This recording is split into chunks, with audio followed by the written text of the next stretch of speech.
Yo, yo, yo, welcome to Crate 808, the 90s hip-hop podcast that loves to dwell in the realms of the 90s golden age of hip-hop, but also loves to delve in today's underground scene that is happening right before our eyes and bring some love to the artists who stay dropping heat for us all to enjoy. And this is another episode in our 3-album run series where we travel through time to look at incredible runs from hip-hop artists from the 90s all the way up to the 2020s. If you do want to check out the rest of the series, peep out crate808.com where we've covered runs from the likes of Jay Dilla, the Wu-Tang Clan, DJ Quick, Kendrick Lamar, Cypress Hill, Hieroglyphics, Rock Marciano, The Roots, and many, many more. But today is slightly different because we're going in and talking about everything Armand Hammer. For the heads who aren't aware, this is a relatively new rap group, given that we are a 1990s show, but boy, are they worth talking about. I'd go as far as to say that this 3-album run we're discussing today has already solidified itself with a classic status despite only starting in 2017. The group is a duo made up of NYC's Billy Woods and Elucid, two of the most inimitable artists in hip-hop, and we're talking about their albums Rome, Paraffin and Shrines. And within this outrageous body of work, all the hallmarks of underground rap from the golden era can be found, hallmarks that are unpacked and unfurled into a whole new style of hip-hop, one that shows just how far the music and culture has come and how much further it can yet go. So full disclosure, this chat was recorded back around 2022. It has taken us this long to get it out there. So big up our main guest, who is PremRock, underground MC and artist who stays out there killing it. And also we have a ton of contributors. Thank you all for your patience, and thank you to you, the audience, for sticking with us while we try to balance life in 2025 with this rap community. So first of all, do go check out all PremRock's work, all of Armand Hammer's work. They are out there always pushing the envelope. Open-minded 90s hip-hop heads should get something from it all. It is stellar, stellar work. So without further ado, let's get into it. Let's get it started. Boom. In the hot seat, yes, we've got New York rapper and underground rap fiend PremRock in the house. How are you doing, my man? I'm doing good. I'm happy to be here. I'm ready. I'm ready for this conversation. It does feel like you're having to work out in the gym before this convo, I feel. Yeah, a little bit.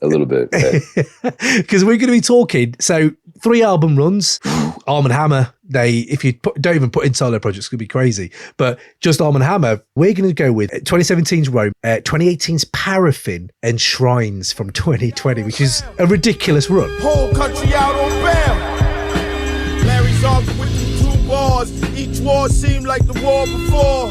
It's a shell game, you following cards. Dog, it's not about a bodyguard. Your A&R never shot his way out of parking garage.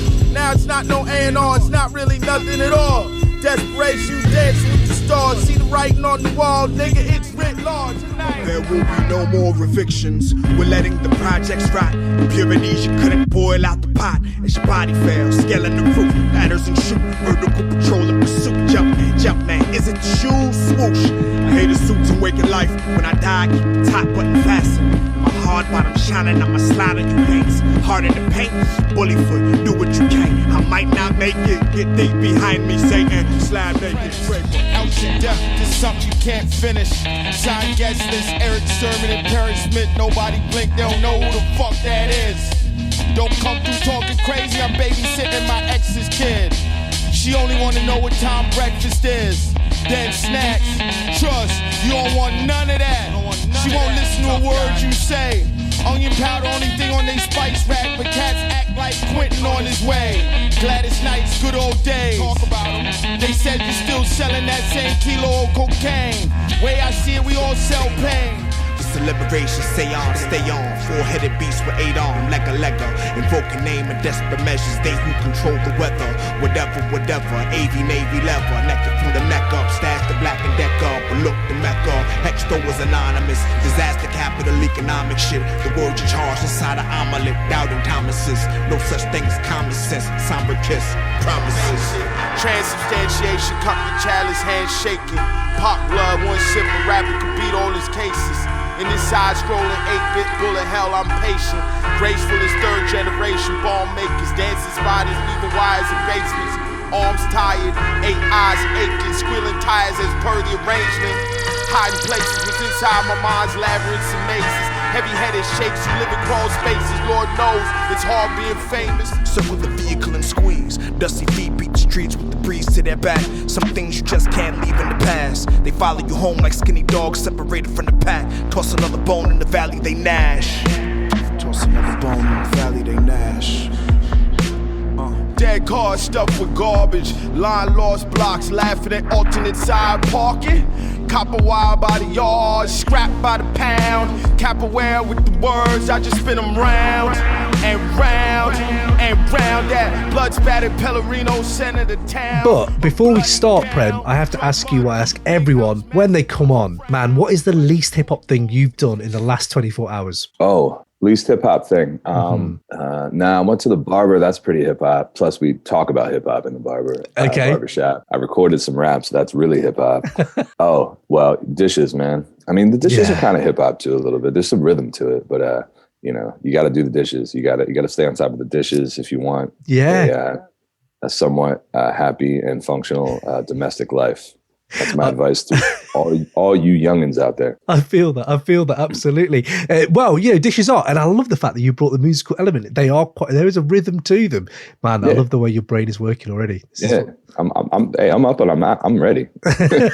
It's what I'm talking about, man. Yeah. So we're going in then, right? Rome 2017. Woods has been around. Elucid's been around.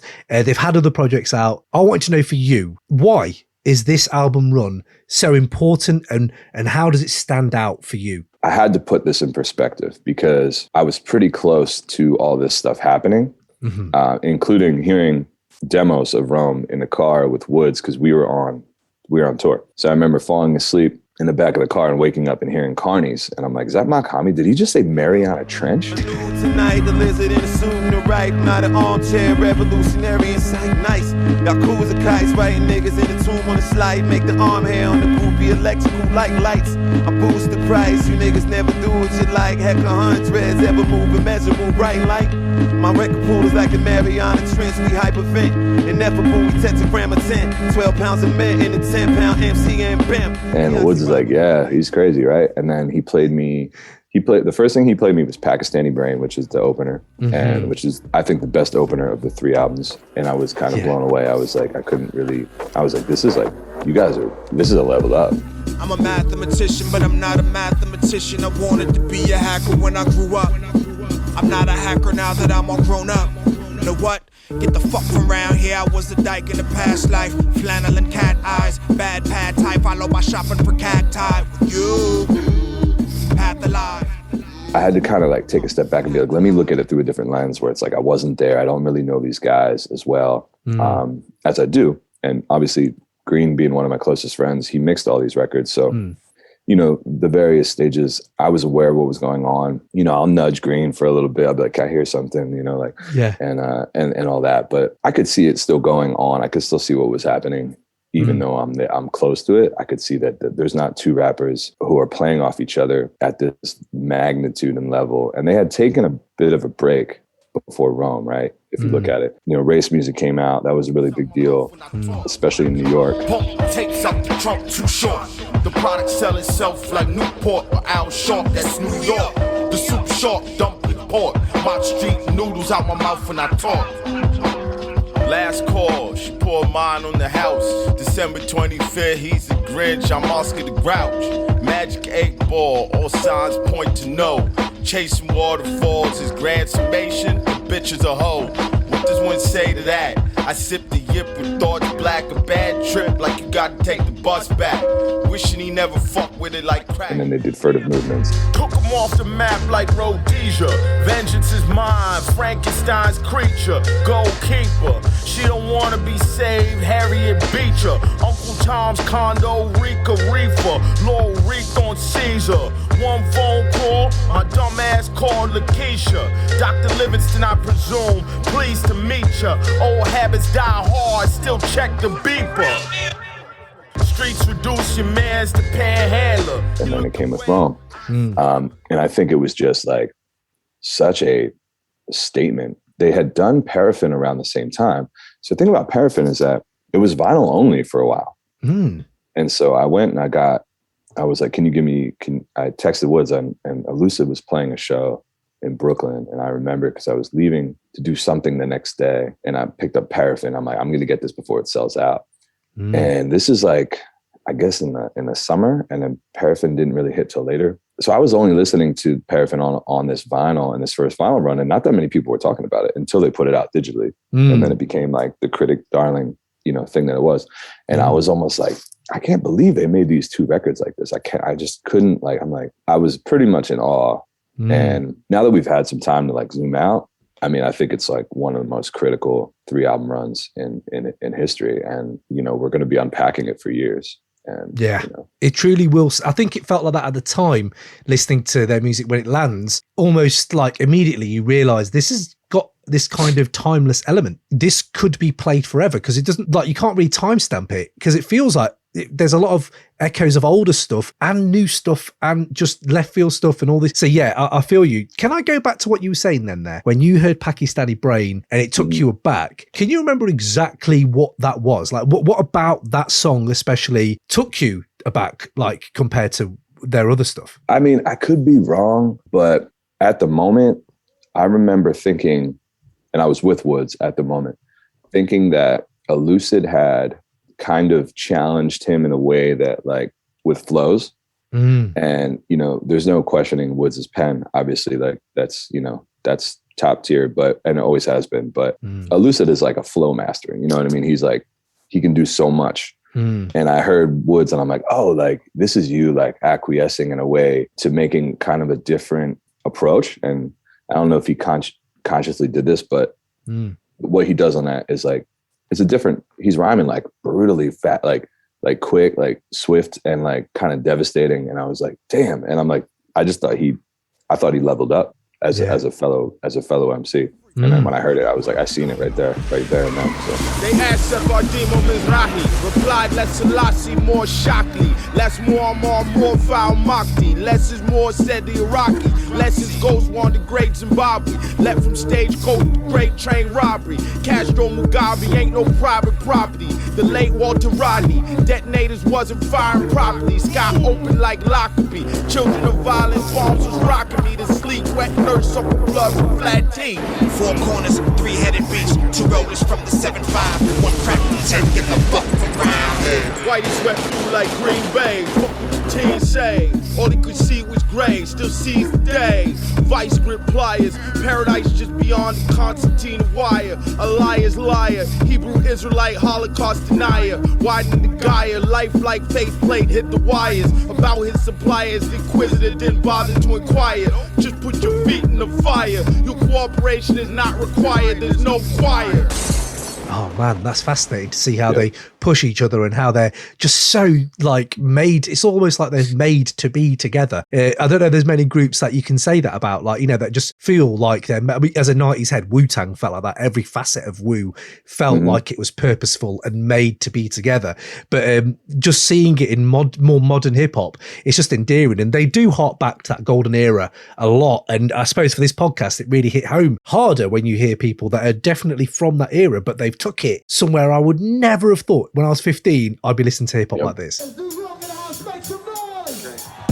Yo, just interrupting this episode to hit you up about our Patreon, a place where you can support the show, get even more dope rap chat from us, help us grow and bring more of this rap nerdiness for your ears. Check out patreon.com or crate808.com for hours and hours worth of bonus monthly episodes for as little as buying the crew lunch every month. You have got on there a stacked Wu-Tang Clan series going through every single solo member's catalogue from Ghostface Killer and Raekwon all the way to Jizza and ODB, and honestly it's some of the best rap discussion on the Wu out there, so do peep that. Also, once a month we bring you episodes on MF Doom and Jadzilla, as well as reviews on noughties classics like Deltron 3030, Stillmatic, Stankonia, The Ecstatic and so many more. We even dig back into the 90s rap golden era and unearth some hidden gems that deserve more love. Big up the likes of Diamond D, The Lynch Mob, Godfather Don,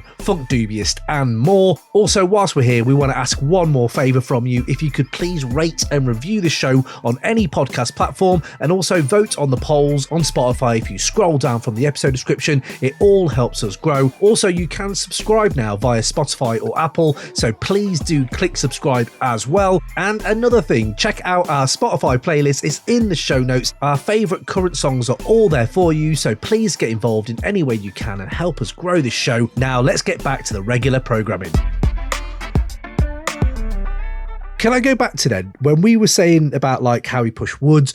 I want to kind of, before we get into these albums, delve into what is it about their music that you can't find anywhere else, and also like their kind of X factor, if you know what I mean. Like for these two, what is it for you that hits? Ooh, that's a good one. I think that they possess, we can go about, we could talk about chemistry, but there's a lot of groups that have chemistry. There's a lot of duos that have, and they may not even make great music, but they have great chemistry. And that's, important. So that, let's assume that's a given. You're not going to hear the references and the way that things are tied in to each other anywhere else. And then we're talking about, be it like African Dictator tied into a former football player, or Elucid having like late 90s New York City boots on the ground, observational rap combined with his just general philosophy and ideology, all, twisted into one and playing off each other. It's just like, to me, I don't know, it's a bit ineffable. It's hard to like explain properly, but you know it when you hear it, and that's like one of those things, like, it when you hear it, when when you see it, when you're around it. It's like, this is that. I don't feel like this is blasphemous, but I know some classic heads will, but it's like the evolution of like something like an Outkast to me, where it's like, where else do you go? See, like clearly Andre got bored of rapping. I mean, doesn't really do it anymore. He was so good at it, but it's like, where would someone like Andre take their next sound? It's just like, they're going to challenge themselves and each other like constantly, and kind of subvert our expectations as listeners every time they put something out. Their next thing is not going to sound like their last thing, and whoever they work with next it's not going to sound like Alchemist.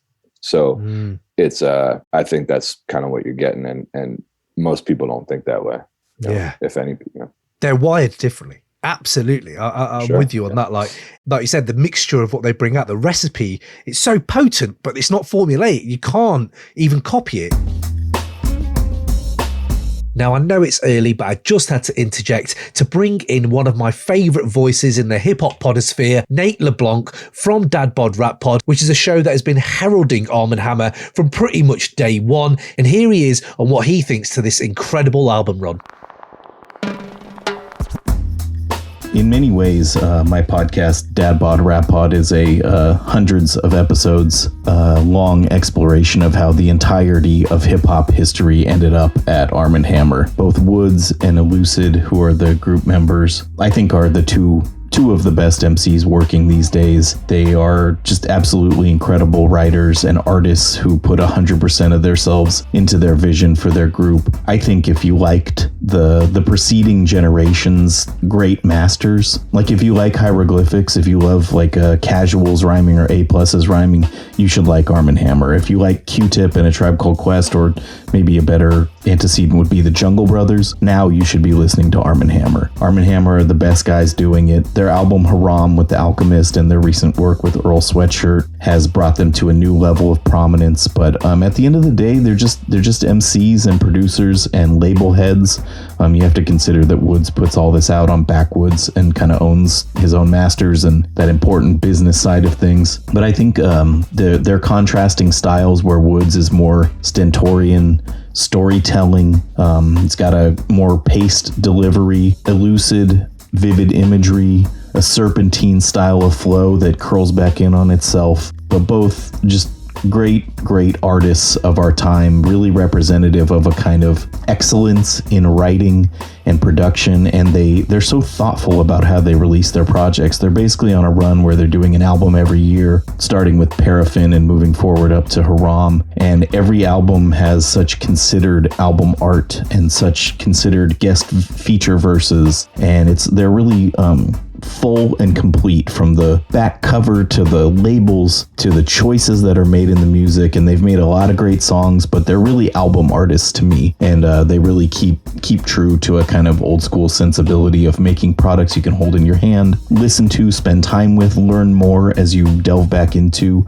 and re-listen to. And I think it's very possible that Billy Woods goes down as one of the greatest MCs to ever live, for people who can appreciate that kind of storytelling, writerly affect. Elucid is no slouch either. I mean, the man's incredible. Listen to Stone Fruit, the closer to Haram, and tell me you've ever heard a song like that.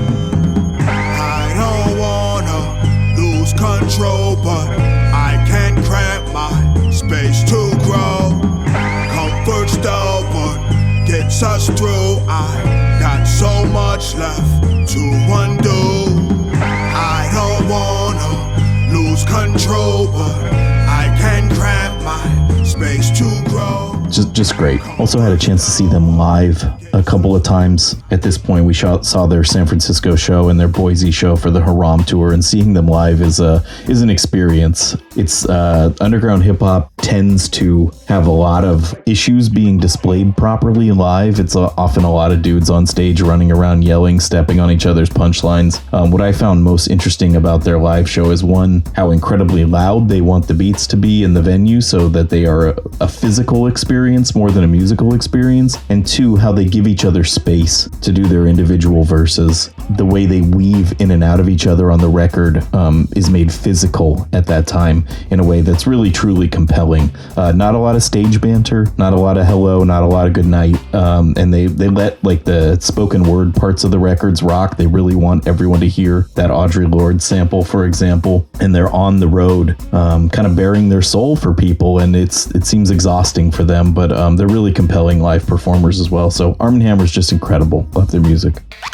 Yes, Nate, absolutely. I totally agree. You can see their DNA in the golden generation of 90s hip hop. I mean, they straddle that era with kind of a spaced out artistic tendency that becomes this kind of fantastic and potent mixture as you listen deeper and deeper into their work and you start catching the references. And this is what I'm talking about. That kind of DNA is right there. Listen to Overseas Epilogue. Bury me at sea, one last photograph, stiffening blood streak. Bury me a G on repeat.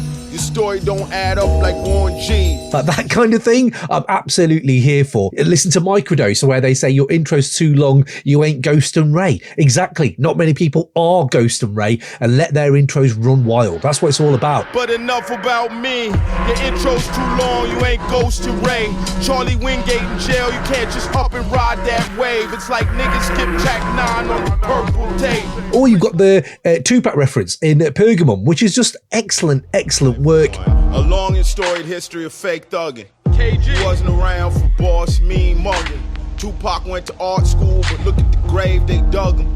And then you just also remember Armand Hammer, experimental group that isn't playing to the mainstream, but don't forget how experimental hip hop has always been. And Armand Hammer personify that element of the culture so well. And it's great to have kind of like no formula and just kind of go for it. I love that. And then you listen to them as like kind of solo artists as well as a group. And it wasn't Anthony Fantano that said that a Billy Woods is the town crier if the town was Twin Peaks. Like Woods' energy, we've done episodes on Woods. You can't know how we feel about him and what he's bringing to the scene. If you don't, do go back into our canon and check that out. But let's talk about Elucid, man. Like I saw Elucid live in London and it was almost a transcendental experience for me. I'm not trying to egg it on too much. I'm not trying to gas it, but it's true. He almost glides through his rhymes, and the way he even just holds his mic transmits.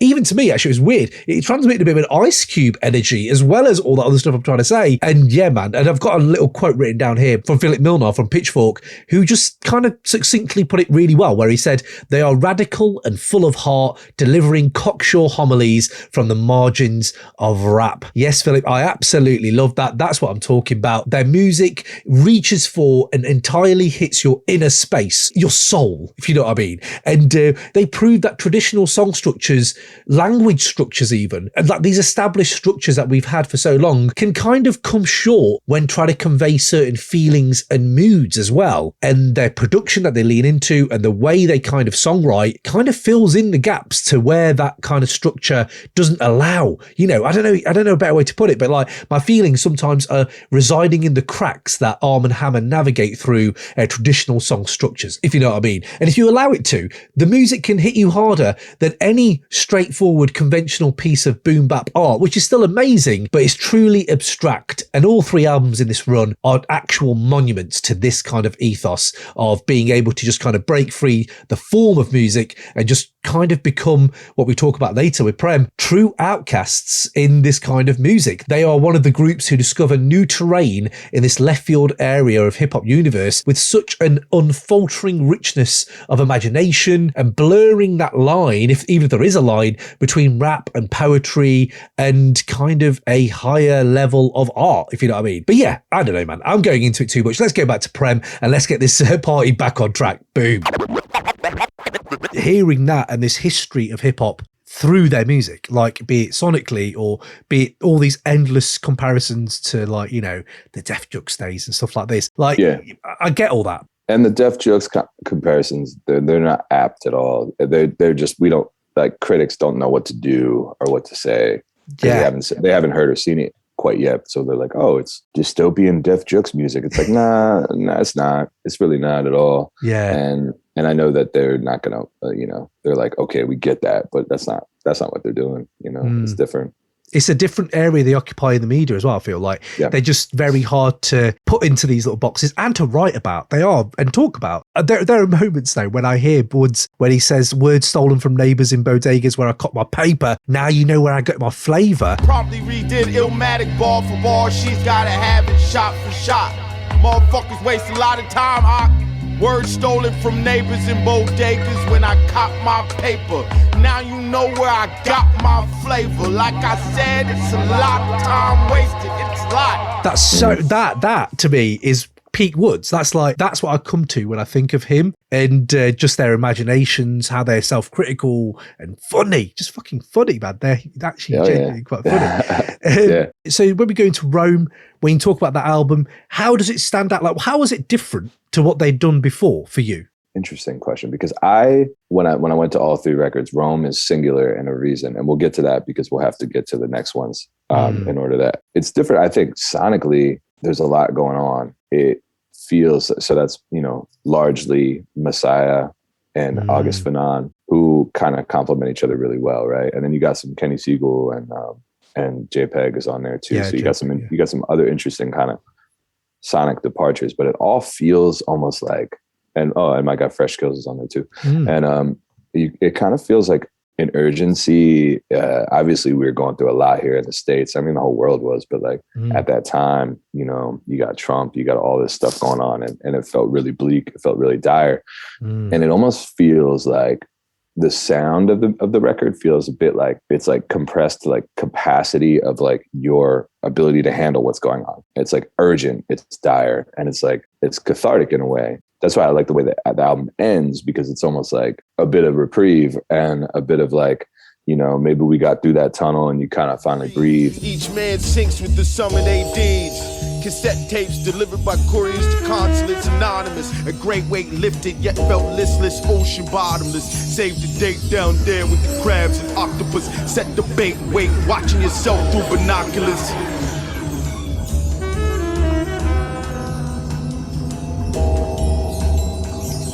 But the whole record is like very New York City and dire. So, I mean, they hadn't reflected that properly, and I guess we hadn't even got to that time yet. So it's a reflection of the times in a really powerful, poignant way, and I can't really describe it otherwise. They hadn't done that yet because they hadn't reached that. It sounds like they wrote everything together, and I know they didn't, but it's like, that's like how that record sounds to me. They wrote it and they recorded it together, but I know that didn't happen that way, but it's like, it's very cohesive in that regard too. Yeah. And I feel like on the low, they're trying to outdo each other, but like friendly, you know what I mean? Yeah. Which I know what that's like, but it's like, they're like, all right, you're not going to get me on this one. And then you know, and the only winners here are us. Exactly. Like, Steel sharpens steel, man. They just keep pushing and pushing and pushing, and just seeing that live. Like, I just saw them live recently this year. First time I ever seen them live, and it felt that. Where was this at? This is in London, yeah. So XOYO. Just a shout out to the fucking sound guy. I kind of hate you, man, because he switched off Stone Fruit before they'd even really kicked into gear, and kind of rudely. Was this a time thing or? Yeah, time thing. Yeah, it was over curfew or something or whatever. And yeah, I'm not gonna lie, they look pissed, and I would be as well. But just even live, like seeing them live, Woods comes on with a cup of tea. Like, I don't know many rappers who are coming on stage with a cup of tea, man. He's coming on with a cup of tea. Elucid comes on. He needs his tea. Yeah, man. And this all builds the allure of these guys. What I love is how they respect us as heads, as listeners. You can get what you want from their music. Like, they will never present easy questions to answers or easy answers to questions. They just don't. And they know that life isn't that. And I think that's what they're like, these sharp shards of reality that really stick into you. You know, that little sayings that you've transported me there with that turn of phrase. Oh, yeah. That kind of thing, I think they do continuously. Gets up. I don't know anyone else who does this. I just genuinely don't. I know there's abstract rap. I know there's art rap, but two people who can do it as well as this consistently for as long as they have. You could throw Haram into this run if you wanted to, you know, and just beautiful, man. It's just beautiful. Now, before we dip into the first album in this run, I just thought it'd be good to hear from the duo themselves, especially as we are discussing their music at length. It's actually quite nice to hear their views on people talking about their work and covering their work over the last few years. And we actually got to ask them these exact questions on this exact topic back in 2021. Do go check out that catalogue. The interview is right there when we talked about their Haram album with The Alchemist, which is also a stellar album that came outside of this run. So yeah, they just keep delivering. So this is them bringing their unique insight. Would you say there's been any common misconceptions about you guys in the last whilst you've been working? Sure. I feel like I've covered a lot of them already, though. And sometimes I also feel like I want to leave room for the fact that sometimes, and I try not to be, but sometimes I've been critical of some of the journalism and coverage, and some of it is downright lazy, and others of it is really ambitious and good. And other times people are trying to write something good, but it's a difficult subject to write about, and they may not be that good of writers, which is okay. Like, that doesn't always mean that you're out of place. Sometimes you read something and you're like, this was legitimately just lazy. And that's what's really disappointing and annoying to me, especially if it takes place on a Armand Hammer apocalypse. But also at the same time, I do recognize not the easiest thing to write about. Sometimes we're better. And again, this is not on any type of gassing anything. It can be difficult and challenging to write about people who are better writers than you. Anybody who is a writer will tell you the same thing. No, but there's something that's valid. It's a true thing, man. It's a true thing. It's tough.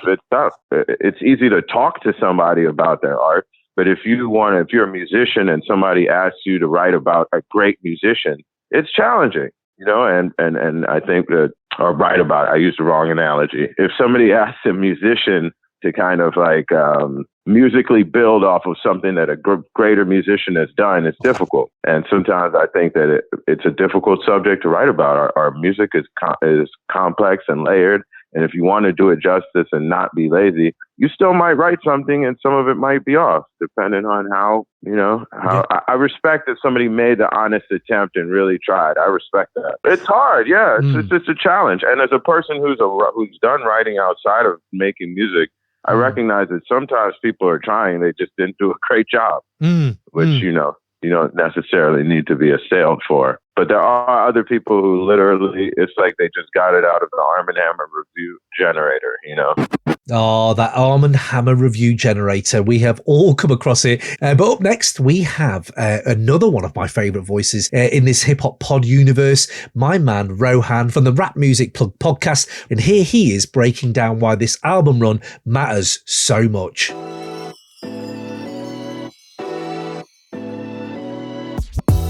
This 2017 to 2020 3-album run from Armand Hammer was pivotal for the group, because each album within this run achieved one critical outcome that has led to them becoming one of the most special rap groups of all time. Starting with Rome, this is the record that established their chemistry as a group. While Race Music is a very solid album, it didn't always feel like we were getting a cohesive vision articulated for what the Armand Hammer experience is. And instead, it felt in moments a bit rough and unruly in its execution. But Rome is where that all changed, where the album just flows beautifully from track to track, seeing Woods and Elucid sound incredibly in tune with one another, trading bars and playing off of each other's idiosyncrasies as artists just so perfectly.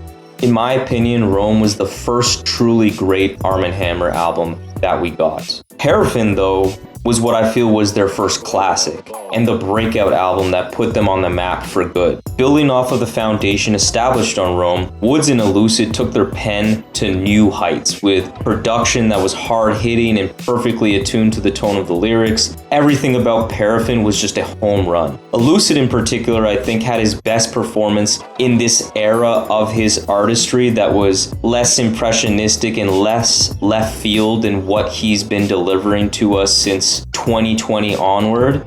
So this is Elucid at his sharpest, delivering knockout punch after knockout punch of impactful couplets that seriously steal the show on multiple tracks on the record. And then finally with Shrines, this is where Woods and Elucid begin to expand their artistic network and their artistic blueprint, opening the doors to increased collaboration with some newer faces to the Armand Hammer cinematic universe, like Earl, Moor Mother, Child Actor, to name a few, which sowed the seeds for the duo's dominant run in the 2020s that elevated their stature from just leaders of a burgeoning rap renaissance that were stewarding a new golden age to, simply put, some of the greatest artists of all time. Shrines saw Armand Hammer really start to go out on a limb, embracing an even more avant-garde approach to hip-hop music that has propelled them to where they are today. And so while there's certainly very reasonable debate to be had about what is like the best 3-album run within the Armand Hammer catalog, I think one thing is clear about this particular run,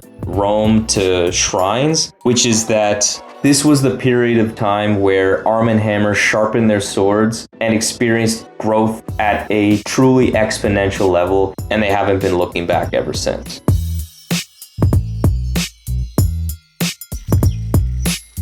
Big up Rohan, who stays bringing it. Go check out that show. But up next for us right now, 2017's Rome, a record that describes itself in the liner notes as an unsparing indictment of everything, which is amazing. It's the sound of rats in the walls, fleeing, terrifying, hilarious, chaotic, sleek, violent, implacable. Rome is a feast of words, a stylistic demolition derby over production both layered and spare. I mean, that kind of says it all and then some. One of the most underrated records in their catalogue generally, but as soon as you put it on, immediately you get to know what this group offers, which is no simple answers to life's questions and no simple questions to life's answers. For me on this album, there's no one singular stance kind of taken without some sort of underpinning of paranoia or questioning behind that stance. And it just makes it such a rewarding re-listen as well. So without taking up any more of your time, let's go back to Prem and let's get into it. So with Rome then, have you got any tidbits on Rome, or like were you around for like any of the recordings or anything like that? What was happening at that time? Yeah, I mean, I was in and out of Greens while they were doing, so I knew what was going on in terms of that. I definitely got some, kind of sneaks from Green, which is nice. But like in the studio, like, just like him playing me some snippets, and then I'm like, shit, fuck, man, gotta rewrite that verse I just had. But other than that, just being around, Elucid is more a private dude. I mean, Woods is also like, but like once you get to know Woods, it's like, it's not hard to get a hold of him or anything like that. So I like to keep tabs on what's going on and seeing what's up. So I knew it was happening. And I knew they were working on another thing too, or potentially it was one of two, and they were kind of parsing through that. And, like I said, I heard a few of them demos when Woods got them in the car. Yeah. I think we were on the West Coast or something. And that was pretty like I was like, oh man, you guys are really cooking up something here. So I knew it was going to drop pretty heavy. Yeah, but other than that, I mean, there's still tight-lipped about it, you know. Yeah. Well, you know, he's not sharing a whole lot, and I'm the same way. I respect that. Like I want until it's ready. I'm going to hold on to it. So yeah.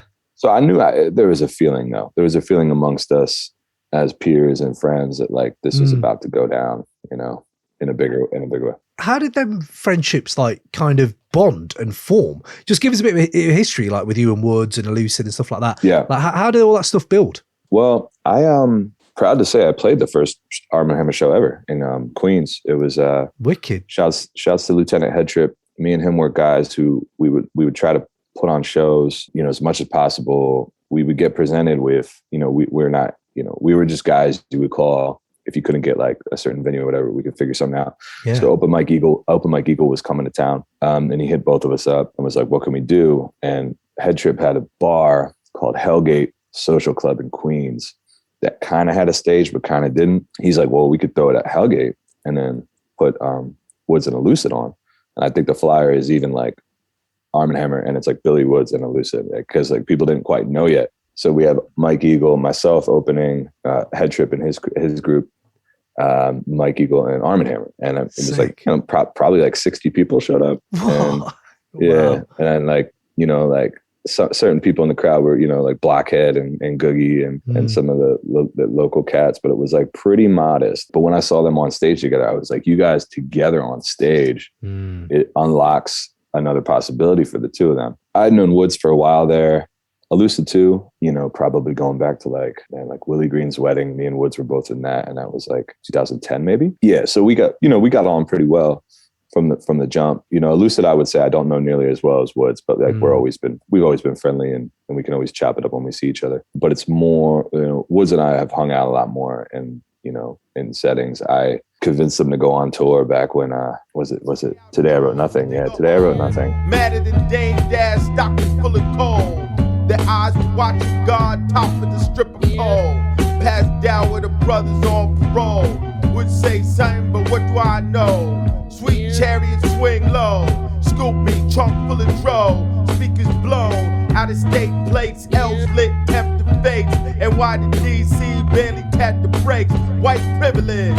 Cocky smile like you know my style, time to renovate. Basically, there's a couple markets that I knew we could do well. But then to get there, we had to do all these other shows, right? You know, he was a trooper, man. He had his doubts, and he was right too. We had some shows that were not. The Police came to my show. That was the show we did in Missoula, Montana. Right. When there was literally plainclothes officers there to see Woods and scout or whatever. We have no idea to this day what that was about. Yeah. So we had kind of been through the grinder together, and you know, I just always really respected him as an artist. And, you know, we, at our core, we both, and I'll put Elucid into that too, like believe in this shit. Like, and you have to, like, there's going to be an audience for something like this, no matter what, you know, because it's uncompromising, it's challenging, it's forward thinking, it's fucking dope at its core. And there's no, you know, it may take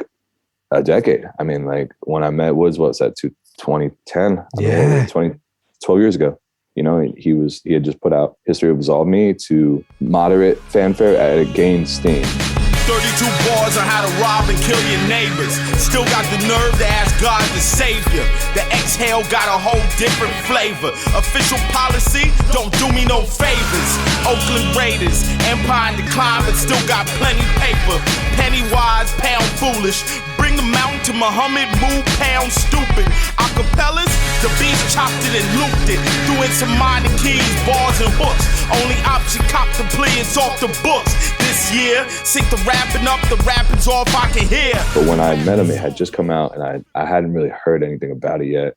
And I heard it, and then I was like, oh, because I was sleeping a little bit on him. Because Woods Green would be like, you got to check out Woods. And he was a little too offbeat for me, because I was a little more in my boom bap beat traditional bag. Yeah, I was a little more into that bag. And then I was like, and I think he gave me Super Crom Flight Brothers, and I was like, yeah, this is cool. And then I listened to it again one day. I had the iPod back then and the shuffle, right? And it came on, and he said something like, I retired from the burners like Anthony Bourdain and set on my former team like Dave Mustaine. And I'm like, Anthony Bourdain, Megadeth. I'm like, yo, that's wild. He retired from the burners, Anthony Bourdain, and plotted on his old crew like Dave Mustaine. The evil that man do, who knew it would all fit in a bit of cellophane? Click the TV, check the weather before I go catch a plane. JFK bound J train, passport don't got my slave name. And then he kind of started clicking in my brain, and then History Will Absolve Me was the record that I was like, because I was like, yo, man, give me a press copy. Let me get this to people I know. Like, if I can help you get this bigger, because Green's a big part of that record. I mean, he's a big part of every record, but he has a lot of beats on that record too. And then I was like, I want to see Woods and the label succeed. And, ever since then, it's just been, for me, it's, home team. I want them to win everything. I don't care. My level of involvement is immaterial. Hopefully becomes bigger, but it's not necessary for me. Like, I don't feel that way because I know the origins, and so I always be rooting, always be supporting. I love that. It's such a beautiful thing, dipping a little toe into this kind of world you guys live in that isn't my world, and seeing just the love and support and kind of bonding. It makes me feel good that this community is still like that. Well, it's funny. It's funny how time colors your opinions on everything, right? And no matter what you do, right? And you don't necessarily remember conversations, or you remember like tidbits and things that happen, and you just see somebody you haven't seen in like 5-10 years or whatever, and you just like, it's like that feeling where like, oh, like, you were there when like no one else was there, rooting for me and all that. And I feel like that kind of feeling in this like indie rap community is pretty sacred, because it's like, most people end up throwing in the towel eventually, because it's like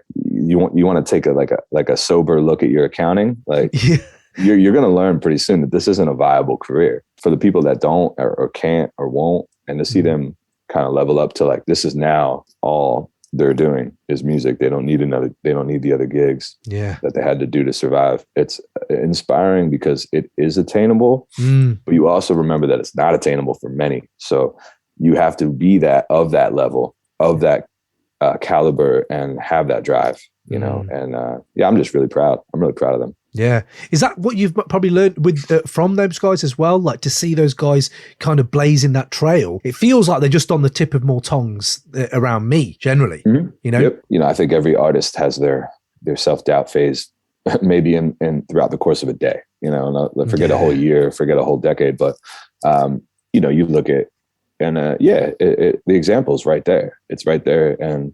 And they're singular. There's no comparing that. Shrapnel. We don't compare ourselves to them, because it's a whole different conversation for sure. And it's gonna rob you of your own accomplishments if you start comparing. So absolutely. The basic rule is like, you can't turn it in.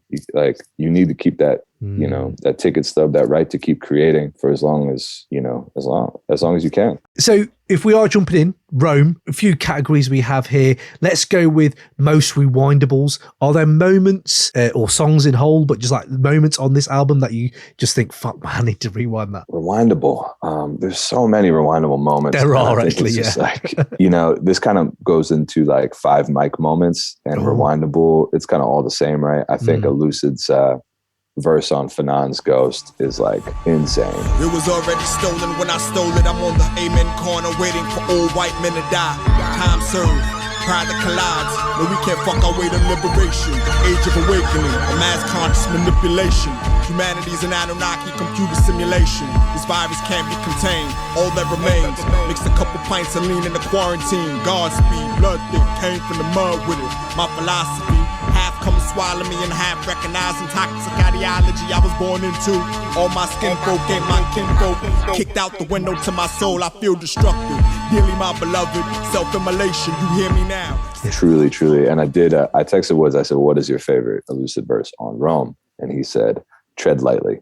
And that is a crazy verse. To the rhythm of body bag zipper swipes. It's just like, I don't even know how you think of that, The Wi-Fi name is Asada, is safe here. The passcode transposed and notated between kick and the snare. For whosoever believe, feeling beastly, Paul Revere. It's all gone square, sand shifting, a brief history. Take cover, tread light, I ain't got no type. Love is love, y'all. Knowing better don't mean you doing better. We watch the sky fall, lit by the moon blush dip, soon come. Blue movies on the tablet, like I'm non-respectably ratchet. Rappers politically black, half-wit, pack split, vegetate, half-pipe, twilight. Tomorrow's just another yesterday. Several ways to skin a coon, magnolia bloom with a blood pool. Lord, who can I run to? Live feed from Slum View, whole crew, kick laces nodded. E&Y power violence. What up, family? Then a shot. She stopped giving bop, adjusted her top. My alarm clock is black children playing in the park. Every nigga's a star. Crowdfunded constellation, burned keloid scar. Oh, he go hard. The young guards bark. The universe is a card shark. My new studio's a smart car. Had a dream, I gifted Nardwar some Carhartt. A Spartan heart, most toxic. Hockspick, blast my way out. Gut full of rock shrimp. With much vigor, to the rhythm of body bag zipper swipes. Never paid the asking price. Double down on paradise. And that's like, there's a lot of moments like that. So it's like, I think the rewindable is tough because you can rewind most of their verses and try to pick up a little more, you know? Yeah. So that, I'll sort of non-answer that question. No, that's all good. I mean, I'm kind of with Woods on Tread Lightly.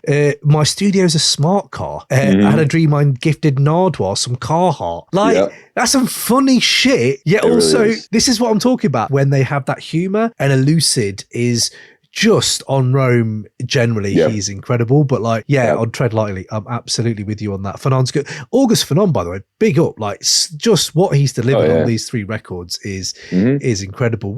Now, as we're speaking on the underground production legend that is August Fanon, let's hear what Woods and Elucid think of the man themselves. Here they are talking on that topic with Bod Rap Pod back in 2020. Go check out this full interview, by the way. It is absolutely sick, especially 5 years later. But yeah, this is what they had to say about my man, August Fanon.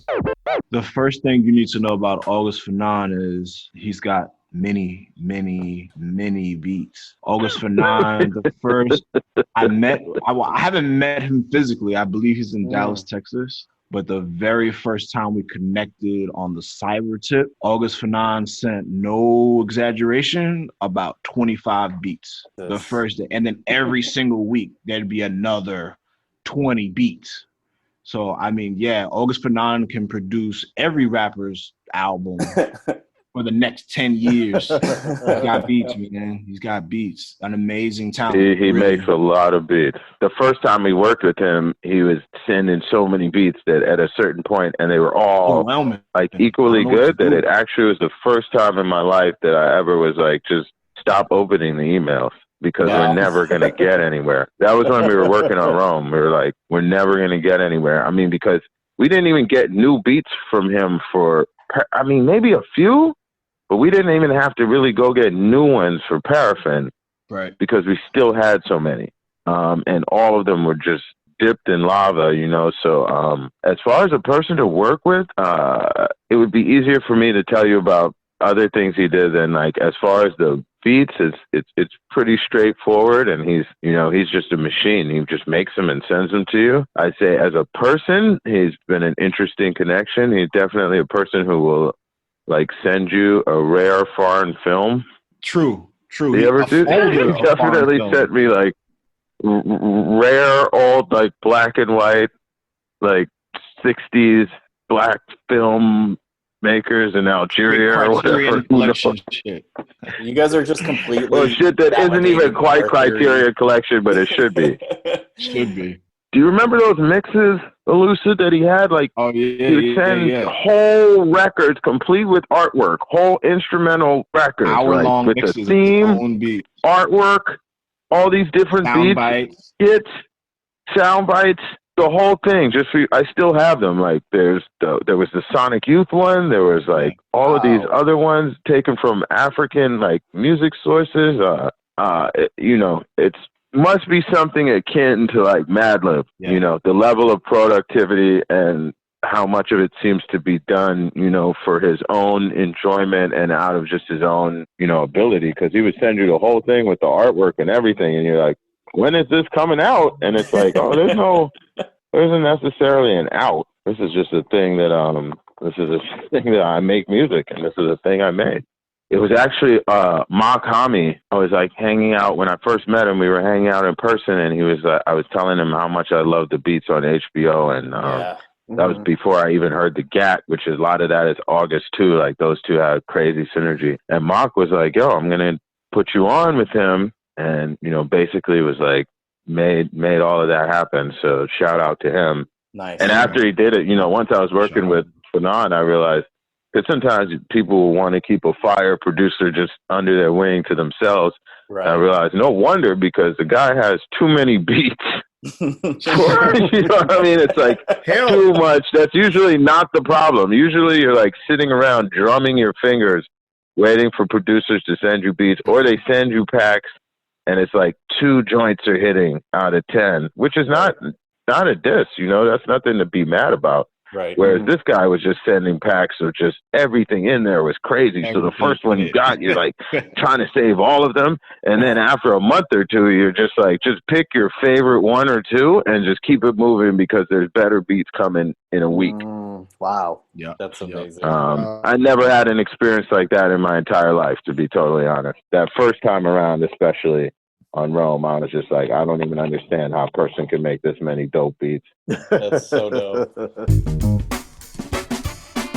What would you say for people who may not know about August Fanon is special about August Fanon? I don't think there's a more prolific producer. I really don't. I mean, I think that dude just probably makes like 100 beats a day. I wouldn't put it past him. And just a crazy ear. I think that his ear is special. I think there's some people that are meant to just, produce music and make it at a high level. And he's one of them. Yeah, that Woods interview is brilliant. Where he's just like, he's sending me 25 a week. Like that's a double album every week. I can't, he's probably holding back too. Yeah, it's pretty unreal. It's pretty unreal. People who don't know do go check out pretty much all his work. I think he's just a huge music fan in general. If you follow his Twitter, he's just constantly checking out, this is my favorite Jeff Buckley album. This is, he goes he listens to everything. He seems to be like a student through and through. And that's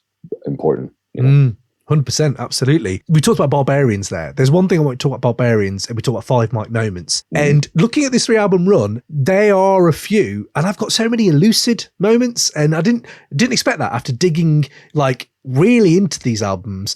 And Barbarians, right? What he does on that, that might be perfect, like a perfect moment, because everything his verse encompasses goes from opioid crisis, cycle of power structures, crime, poverty, and it starts Empire Cycle, what time to be sedated, narco heaven, the woe of the wage, the bigger the gauges. That bit is just simply, I don't know anyone who can keep up with that apart from maybe Woods, that's the beauty that they're together doing that. So yeah, Barbarians, had to shout that out, man. Absolutely. Empire Cycle with a time to be sedated, narco haven, the lower the wage, the bigger the gauges, with no regard to rising inflation, doubling down on shackling multiple generations in cages, for every goddamn body, Pimp C, slumber melody, circle me on the mobile, New Testament God seeming like a no-show, cross lowered from an icon to just a logo, by the boatload, on a vessel named Jesus, suicide jumping slow-mo, water ripple like he's skipping stones, cast your woes, gone roll, backwood the back roll, when in Rome, watch the sky fall, overseer cyborg, terrorized the high score, raising the ghetto with brown eyesore. And yeah, I think he even talks about religion on there, where he talk about like cross being a logo or something, formed an icon. It's like, what the? I mean, you can count on religion being a lot of subtext to what Elucid says and does, and I think that's pretty important spirituality in a sense, where he kind of interweaves that a lot, and I think that's really dope. Yeah, because it's in such a way that you're like, obviously he's not preaching or saying anything like that, but it's like it's there. Now, as we're actually on the topic of religion as a subtext in Armand Hammer's music, we again touched on that subject in our own chat with the duo. Take a listen to what they had to say. In your relationship in faith and religion and belief, where are you at with that right now, both of you? I guess for me, I grew up in a odd dichotomy, right? Because in my house, my father was like pretty hardcore, like African Marxist, did not believe in religion. My mom felt like she was never outwardly religious when around us when we were young. And both of them had grown up in very religious homes, however. And so when we were there was religion, like when we go to Jamaica. I mean, my grandfather was a preacher and we'd have to go to church all day.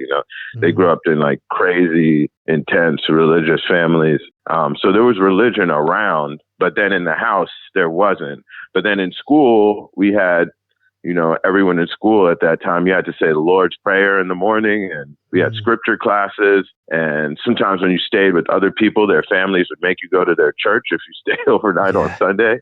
Yeah. And I'd be like, damn, my house is right there. And they drive past your house to take you to church with them. Yeah. And I used to hate that, but religion was around a lot, and I was exposed to a lot of religion. And then later on, my sibling became quite religious, but at the same time, I was raised in a pretty irreligious atmosphere, and I never became a believer. Right. Okay. How about yourself, Elucid? I mean, I grew up. My family, my parents became Pentecostal Christians when I was a child. It got kind of hardcore for a while. It was funny, like someone had actually hit me up on Twitter the other day talking about like Christian rap. And I haven't thought about that and like how I grew up in so long. Yeah. But yeah, when my parents, I guess, kind of got, my mom specifically, when she got very like hardcore about it, I wasn't allowed to listen to regular rap, like secular rap. And we would go to the Christian bookstore and then she would let me get a tape or whatever. So I knew exactly who he was talking about, So it was one of those things. My mom was a musician, my dad was a musician. They played and sang in the church. I came up around amazing musicians that did a lot of things, both in the church and then, going on tour and playing on people's records, like famous people's records throughout the 90s. Yeah, religion is always, I grew up in that thing. And then also, hesitant and always questioning, even as a child, like very much questioning and maybe not feeling that the answers that I was receiving were sufficient. And just kind of led me on maybe a more searching kind of exploratory path when it comes to like spirituality. Yeah, I don't identify as a Christian, but it's hard also to get away from how you were raised. I'm not a Christian. Oh, I see. Yeah, I've seen, the benefits and also the horrors within that system, which exist in many other systems of like organized religion or groups of spirituality or people that even seek to escape those things and create their own things, but also mirror or duplicate the harms done in those spaces that they escape from. It's really interesting human type of thing, patterns that I've seen, Would you say that on Rome being kind of a cult classic now, I would say that's fair to call it that now. Would you say there's any tracks off of that album that are more hidden gems, maybe? Like tracks that you think deserve maybe a bit more shine? I have a list here. I just picked one song from each album. This is tough because, I'm going to say Dianetics because I've heard people talk about it, but not enough. And, it also features my guy, Curly Castro, who has a great verse. Big up. Waterboard, some blue terror into my nostrils. I breathe through my gills. Scott Heron Apostle, sitting in the seance, draws from Sonia Sanchez. Master that my mouth science, and then we break bread. Put our omic heads together, turn profit. QEP's ghost points out pick agnostics. Ran into Medusa in hell, give her a shotgun. Lift the L and then inhale. What mean I got, son? What mean I got, son? And Elucid goes absolutely bonkers on that too. So cherry-eyed dragon swivel dip me in the fountain head. Metal mouth, the house you want the balcony with South Selects. Egg beat the brain, all was quiet when he came through. Rat piss on cotton, bless the God, that's how we made good. Blue block of vision, my religion isn't one at all. Shipping at the schisms, you can't text back to the final call. As the ocean's roll, projectile vomit on a project wall. Spin his vinyl backwards, spook your master's homicidal roar. Acid in the spinal cord, friendly fire cyber war. Black messiah bias in the dialogue. Highest law, non-cypher when you're higher called. By and large folk, they don't know the science on assignment, don't get fired on. Yeah, I'm going to go with Dianetics. And maybe that's just from my vantage. I wish I'd seen it mentioned more. That's all. I'm with you. I think so as well. Yeah. Queen's English is my bitch. It's like, come on. Put that on a t-shirt. Put that on a t-shirt and sell it outside London stations, because that shit is like just, call to arms. That's sometimes what it feels like they do that a lot. And also where it's placed on the record, right? So sometimes placing songs, it's third, third from last, fourth from last. Yeah, fourth from last, yeah. Track listing is important, obviously, and it doesn't mean that that's necessarily a weak song whatsoever, because the single is right before that. It was written was right before that. So you got Dynetics after that. Just sometimes, you know, like the general public is going to like maybe not get to that track, or maybe go right for the JPEG or Kenny Siegel. Yes. You know what I'm saying? So that's where I'll qualify it as overlooked. Yeah. Just hearing that hook, and I cannot sleep on their hooks. Their hooks are pretty incredible as well. And they know how to form a song. To be fair, if you're looking at them as these 3 albums, they're artists. They're not just rappers, because they are clearly knowing how to package something to make the statement they want to make, front to back, sequencing, transitions.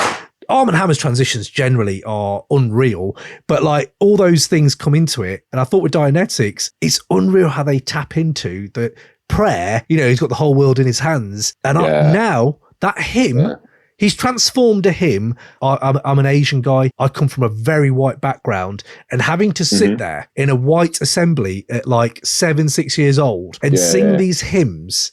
And they get ingrained in your head, right, when you're older. And it's fantastic how from the fringes of hip hop, these guys have taken it, completely reworked it. And on a personal level, I completely see that song. And what happened to me as a kid singing that song differently. Absolutely, in one hook. Got the whole world in his hands. Little mama, she just want dance. He got the whole world in his hands. He got the whole world in his hands. He got the whole world in his hands. Mistook the stick for an olive branch. He got the whole world in his hands. So on a personal level, I don't know if they even mean to do this with their music, but not a lot of people can do that either, you know, where they go into your soul about religion and sort of like you said, you know, stuff, identity, being black and seeing how blackness affects them informs how I see myself as an immigrant family kind of from England. So it's pretty mad. I mean, it's incredibly important music. These are 2 of the, you know, most important black artists of our time. You know, that should not go unmentioned. You know, I can't speak to that specifically, but I'm saying I think when they create all these things, these moments are intended to find you. Maybe they won't find you for 20 years, but they will find you, you know? And I think that's what's timeless about their music, you know? Yeah, absolutely. Now, before this episode jumps forward to 2018 and we move further into this album run with Paraffin, I just want to touch base with my man Dano from Freemusic Empire, a Crate 808 regular, and rightly so, who brilliantly encapsulates the sheer joy of seeing these guys perform live. Daniel O. Freemusic Empire, waiting for my bagel to get toasted. Talk about Armand Hammer. What struck me, I got to see them live, and I'd never seen a group work like this. Elucid would spit, and Woods would crouch next to him and look up with glowing affection, just excited that he was there. For a lot of us, Woods is the best rapper in the world, and we look at him like that. Woods looks at Elucid like that. And you can tell because if you look at Elucid's solo work from Police and Thieves to the Sub-Bass Diet, all the way down, it's experiments with dubstep, with punk, with all kinds of different sonics. Elucid is capable of anything. And he's been the engine that pushed Woods to get to as experimental as he is. As Woods is the best rapper in the world, but Elucid is the Obi-Wan of the relationship. He drives the experimentation, and I don't think he'd mind me saying it. It's what makes it so interesting. He's the hidden force, and that's what drives the momentum forward. That's what drives Stone Fruit. Thank you for everything you do. Boom. Dan always bringing it. Big yourself up, my friend. As he said there, Woods and Elucid seem to complement each other amazingly, resulting in a chemistry that pierces through in their music. Now, as we're talking on their album run and what came after it, after dropping Shrines in 2020, we had Haram in 2021, Armand Hammer seemed to hit a whole new level of exposure, kind of outside the underground realm of hip hop. Talking to them back then, I dug into some of the group's psyche and mentality when it came to their audience growing, and this is how they brought some great insight into how they handled that come up. You saying there about keeping things in check, I was listening to Aubergine. That just makes me think about ego, obviously, and keeping your ego in check, and also like knowing what you're doing right now is important. When I listen to Aubergine, there's some bars on there that you wrote, which was fully charged. I'm a sun, I'm a star. I got range. I know just who I are. I was wondering for yourself, how do you guys keep your ego in check? And is there anything that maybe have you done psychedelics? Is there like therapy? Is it, like you said, yoga? It's interesting. Like, well, yeah, I love psychedelics, but I mean, I think it's a thing. I would never touch them ever. Oh, serious? Oh, okay. Not that I think it's bad for other people, but man, that's my worst nightmare. Oh, damn. Okay. No DMT for Woods. No, I definitely am not interested in going on a trip anywhere that is not on a map. I mean, it's interesting, like thinking about, like, I guess our journey here, right, to Haram, to like the release, and seeing like this outpouring of like praise. And it exists in a very virtual world right now, right? Like my material world hasn't shifted so much. Sure, like pre-pandemic, like the year leading up to the pandemic was the year where I actually started making money from rap, like via tours or the music being sold at a level that was like, oh, I can pay some bills with this thing. You know what I mean? But it's not like mind blowing, you know, where my ego should be like through the roof. You know what I mean? It's been all very realistic, very gradual. Yeah, I think that's what for a lot of people, it's just like the money. The money is what makes the ego go out of control. And I pray, you know, to keep the ego in check. But yeah, I think I haven't done enough to like warrant that. Yeah. Have my ego just out of control, out of check. I also have people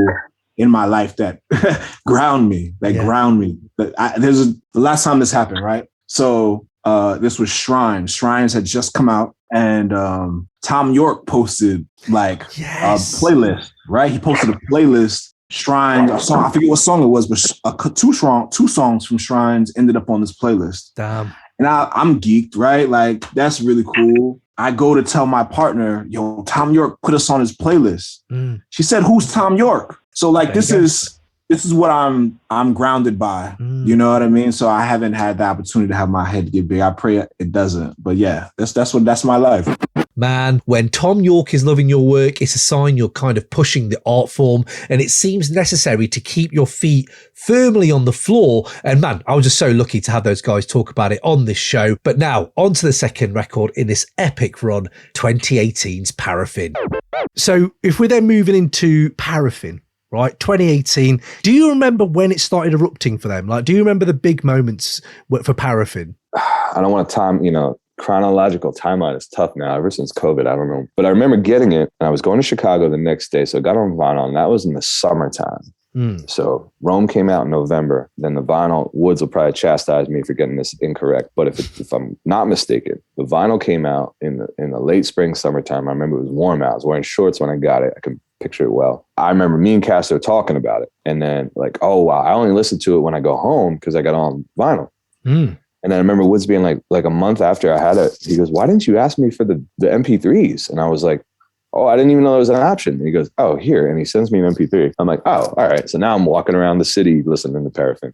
Yeah. And I still feel like I know something other people don't. Paraffin hit me harder, faster, and connected way quicker for me than Rome in a way, where Rome is to me a little more of a slow burn, meaning I appreciate Rome now more than I did in the beginning, which is hard to really, say, but it's true. Then I guess not until after the summer.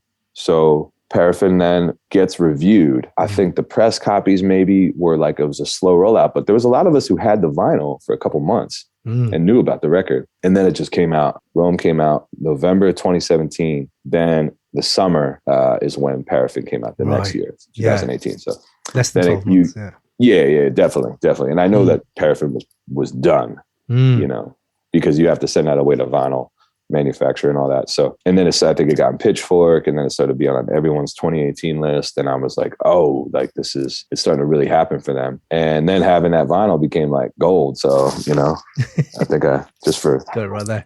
Just look for at that. There we go. You know what I mean? You just gotta, I just had to laugh at Woods' jokes for 10 years, to get the inside track. But anyways, interesting thing about Paraffin, and I will also say this about Rome.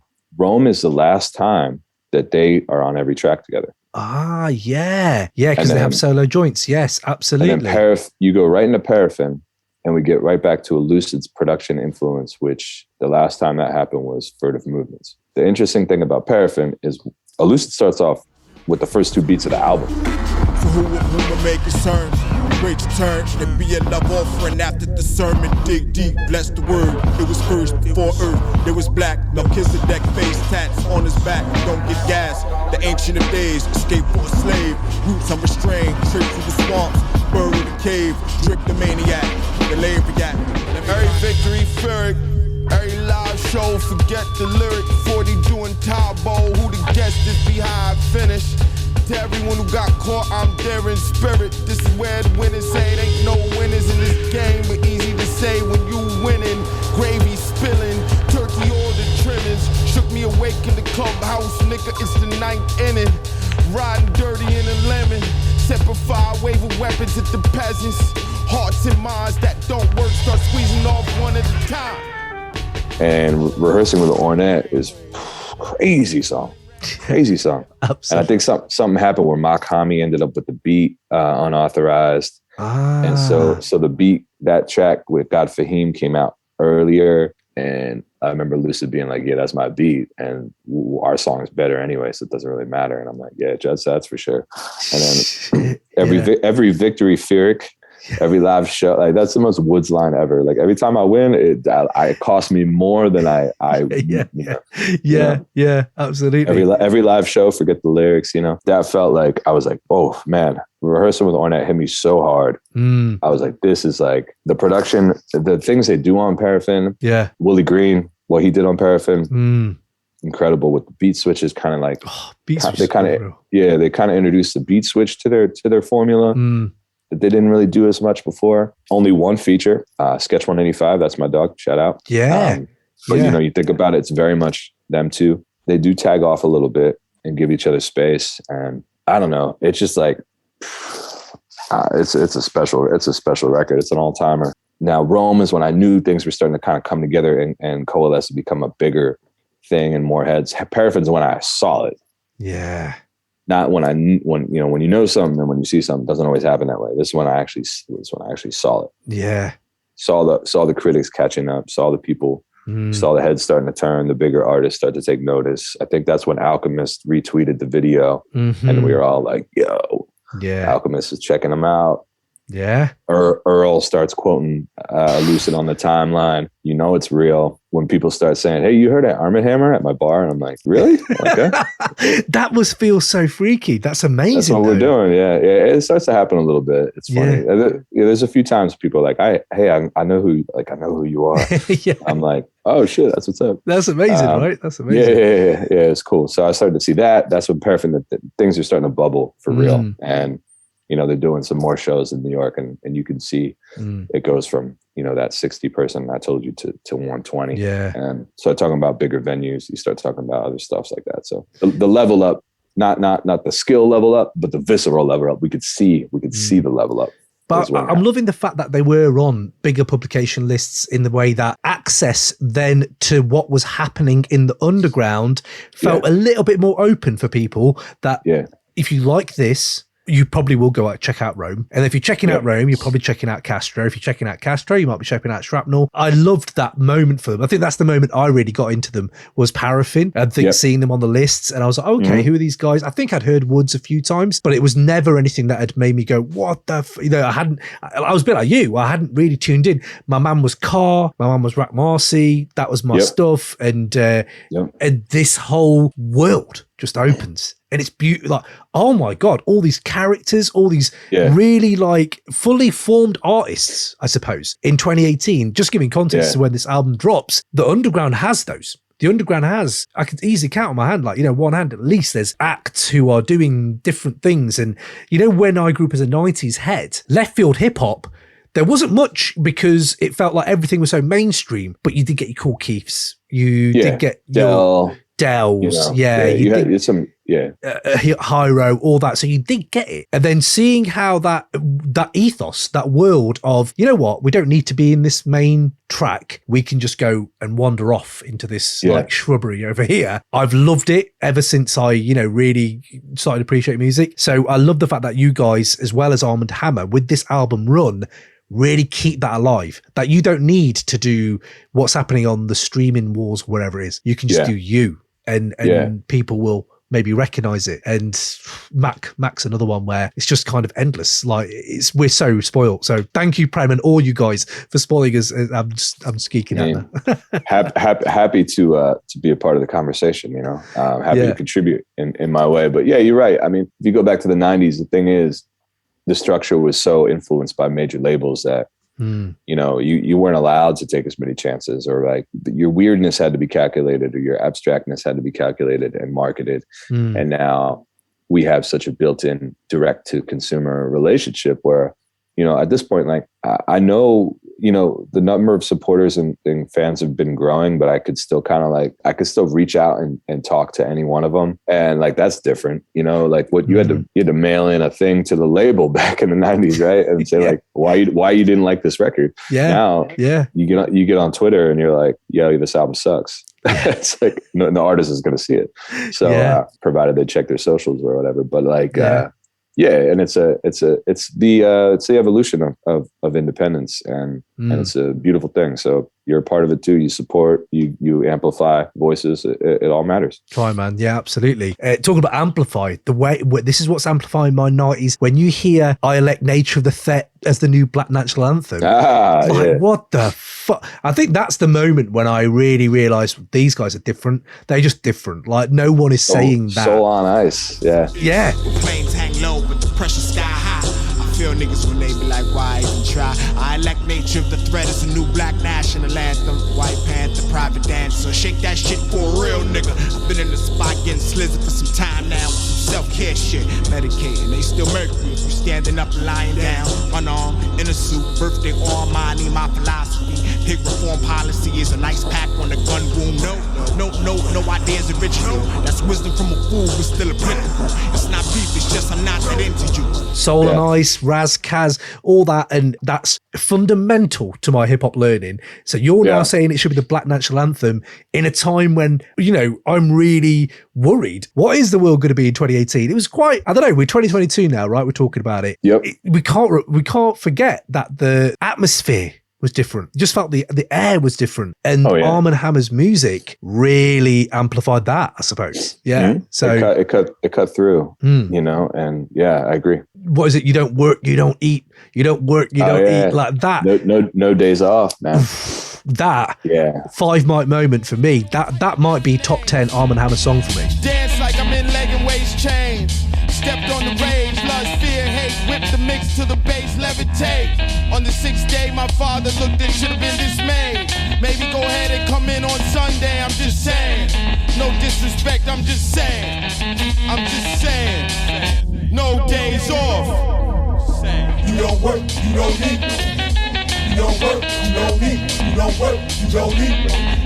You don't work, you don't eat. You don't work, you don't eat. You don't work. Because that beat is insane. I play it a lot. I think I play it more than I play most songs by them because it's such an anthem. Yeah. Especially if you're like on your way to do something you don't really want to do. It's like, all right, You don't look, you don't, Yeah, and it's a little uncharacteristic in terms of their sound. That loop is, you wouldn't hear that necessarily. Not saying it's like they don't have that kind of reggae backbone on a lot of songs. They definitely do. Yeah. But that is just like very direct. Yeah. It's not obscuring anything. But, although it does feel quite bluesy now when I think about it. Maybe I've played it a lot. Yeah. Quite a bluesy song. And he's talking about pain. Like, we sell pain. Like, like Woods. The way I see it. Yeah. We all see pain. Yeah. Yeah. I have a favorite sample. Yeah. Let's go. And that's Dead All by my guy, Small Professor. Too late for dialogue, man. Talk to who? She ain't raised no fool. I rode through Idaho like duel. This game, they don't explain the rules. Packed house, pewter vegetable, blue vegetables, earthy vegetable notes, barely legible, but no less true. Like we won't always be cool. This America, somebody got to lose. Not I set the cat off, went to gat, let the lawyer litigate while he sit back. The perpetrator was a different shade of black. And I actually know where that sample's from, but I will not. Okay, no. We don't do that around here. But and also an interesting tidbit is that Small Professor did the beat for my song Death on the Installment Plan, and he sampled the same song. Oh. He told me that, so I'll tell you that. And Hold special probes for the day that I decide to let it go. You scumbag plug, you put fentanyl in the blow. Next time I see him, I'ma kill him. Word to breeze, brewing grudge, a stronghold like breeze ever flow. Those who know, couldn't measure the flow. In units which the levee hold, watch the levee break on my Led Zeppelin. So let the record show, never know, like whatever, bro. But this whatever though, a show of hands if you'll never let it go. And it's an old jazz tune, but it's a cover of an old jazz tune. And the funny thing is, I didn't know what it was, but I was playing it at this one bar that I was working at that I no longer work at. And there's a jazz player that comes in all the time, and he goes, "Oh," and he told me the song, and I was like, "Oh," and he started like kind of like motion swinging back and forth to it, and he's like, "Oh yeah, this is that," and I was like, and then I looked it up and I texted Smalls. He's like, "Oh yeah, this is that." Fuck, that's mad. Yeah, it's pretty cool, and I just really love that song. That song's amazing. Yeah, Marley's Ghost must have been something I smoked. That's what I mean. So good. Yeah, so good. Even the sunken place line, you know, when Service rapping in my face, all I could see his lips chapped and that stuff hit hard. Beat the case, said let him eat cake in his raps. Service weapon in my face, all I could see was his lips chapped. Wouldn't recognize him if I saw him today. Chokehold slowly closed the airway. The sunken place I can't stay. We built it on Indian grave. The lead character exclaims. Christmas Eve, again with the rattling chains. Marley's ghost must have been something I smoked. Street soot choke, courthouse overflow, the shit broke. Could tell he was waiting for us to go to break out the coke. She said she's still having fun, she'll see me at home. I think This Is America, Someone Gotta Lose. These little moments, you know, this is what I'm talking about. Like, they're making statements, but I suppose that's where the critics judge them from and say, oh, what was it you said earlier? Apocalyptic or whatever, or like, you know, dystopian, apocalyptic, dark. Like it's very easy if you would just cherry picking lines from Genius to do that, but if you see the whole picture, it's utterly more complex. Also, the way the Woods' verse ends, he goes, "I could tell he was waiting for us to leave to break out the coke. She said she's still having fun. I'll see you at home." That's just like, I mean, it's just, you know, that takes you to a whole different place. Yeah. But you still know exactly what's going on.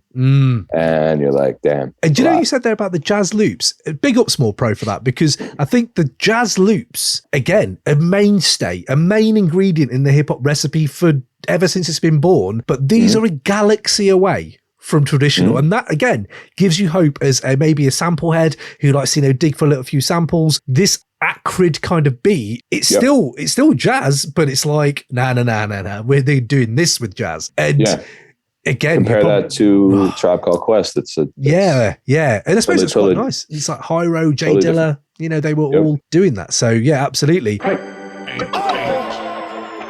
So now it's time to hear from another one of our esteemed guests, and we've got a doozy for you. Here's rapper Defcee on the allure and brilliance of Armand Hammer, not just as a group, but also as solo artists.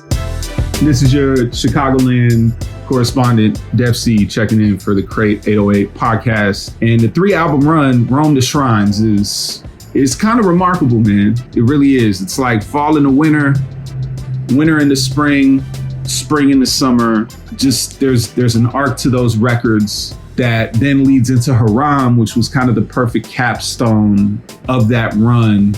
Being able to watch their ascent as a group during that time was kind of amazing, because it proved that if you stuck to your guns as an artist and perfected what it was you already were doing well, and building on it, in bringing more people into it and expanding your audience and just continuing to release music and hone your craft, it was proof that people would find you. And to think that this was a 3-album run that culminated with Haram, which dropped, I don't know if it was under or over 8 years after the first mixtape, Half Measures, and the first album, Race Music. It's a remarkable story in underground hip hop. And I think it took these 3 albums to get there. They all have their own individual aesthetic. The rhyming over the course of those 3 albums is really interesting for me to study, because it seems very much like Rome was cleaner, Paraffin was dirtier, and then Shrines was warmer. There was this feeling of those, in my mind at least, there was this feeling of these records that kind of like, they zigged when we thought they would zag. And they just kind of kept doing that, which I think is the brilliance of Elucid and Woods as solo artists and Armand Hammer as a group, is you never know what direction they're going to go in. And anytime they feel like, from my perspective, it feels like as a fan, anytime they feel like the music they're about to make is a little too on the nose, they try something different. And I think that that's brilliant. And I admire these guys as human beings. I admire them as rappers. I'm fortunate to have worked with them before. This 3-album run, I mean, this is like kind of rap duo run that 2-person groups strive for. You know, people want to have a run like this that culminates in an event record like Haram. And I also remember telling them back when Haram was announced, or after it came out, it reminded me a lot of if Company Flow had dropped an album fully produced by DJ Premier after Funk Crusher Plus, where it was that kind of an event. And I'm just very honored to have received the music as a fan and to be inspired by it as an artist, and to just generally study these records and learn something from them. As a person, as a writer, as an educator even. I mean, I've taught music from these records before as examples of brilliant poetry and brilliant writing, and kids really receive them warmly. And I think there are some kids who feel understood because they can see themselves in the lyrics as well. So yeah, this is an astounding 3-album run. It's kind of tough for me to talk about any of these projects individually. I'll say that, like, man, Messiah Music's work across all 3 of these, and I know that's my man, right? So, and Fanon, also my man. Kenny Siegel as well. His work across all 3 of these projects is phenomenal. It's amazing, man. It's amazing what these guys are able to accomplish. War Stories and The Eucharist are probably my favorite joints off of Shrines, along with, I mean, Charms, obviously, Pommel Horse, Leopards, King Tubby. I mean, King Tubby is like, King Tubby, why even try rapping after that? You know, I hear Woods come on and say, cup the chalice, hand shaking, Pac blood, one sip of rapper could beat all his cases. I remember listening to that and it just something deep in my heart, just like, oh man, that shit was crazy. Still waiting on that commencement speech invitation. Cash strapped HBCU, but I'll take it. Plagiarize this is Wall to no Foster Wallace, but I'll fake it. I'll fake it. Makeshift, transubstantiation, cup the chalice, hand shaking. Pop blood, one sip of rapper could beat all his cases. And then you hear Elucid's verse on there. I'm paraphrasing because I can't remember the exact lyric, but it's like, if you can't do better than this, then try silence. Just be quiet. Aquarius moon, various roots consume. Ritual smoke plumed above the tomb. Ain't no white witch, bitch, hell, nobody broom. Aight then boom, we tarry for whom? Scarab bearer blues, in the ruins feeling tender, render me unctuous. Ain't no telling where I might end up entombed. The living artifact, far from yours. Drones or horns or harpsichords, distant form upon horizon. You can try, but if the heart denies, find silence. Glad tidings, I tell you. And then Paraffin, when Wood said on Eco Mog, invaluable silence in an asylum. Instead of shame, they built a monument to the violence. The way we played it don't sound nothing like no violin. I mean, just if you look at the United States of America now, then forever into the future, it's a perfect encapsulation of the history of the country that Woods and I and Elucid grew up in. Get worked up over these manuscripts like Jack pouring shine and you just rhyming. Like everybody do these assignments. Valuable silence in an asylum. Rather than shame, they built a monument to the violence. Way we play it don't sound nothing like a violin. And then Rome is, I think, the best Armand Hammer record, in my opinion. Like, I love Paraffin and I love Shrines. There's just something about Rome and where it sits at the intersection of the discography, to where it's in this sweet spot, having followed Known Unknowns, Save Yourself, Furtive Movements, Today I Wrote Nothing, where it just sounds like the combination of all of their powers as artists has just merged. It's a special record. And it's probably, in my opinion, it's the best Armand Hammer record. Obviously, it's a subjective opinion, but the fact that what emerged after it was so good, I think speaks to how significant it is in the Armand Hammer discography. So it's an incredible 3-album run. And I think that there are going to be people who are chasing this, myself included, for our entire careers to achieve something like that.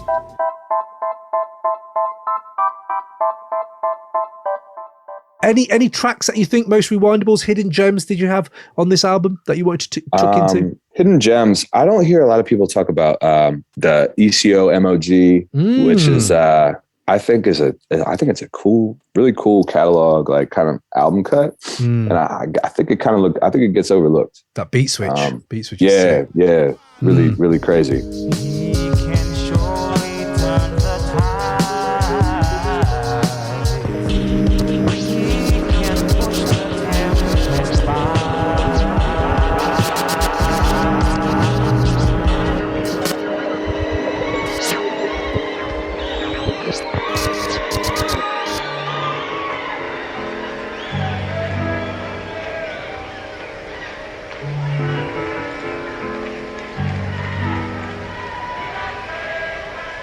Got the bomb like Uptown in 99.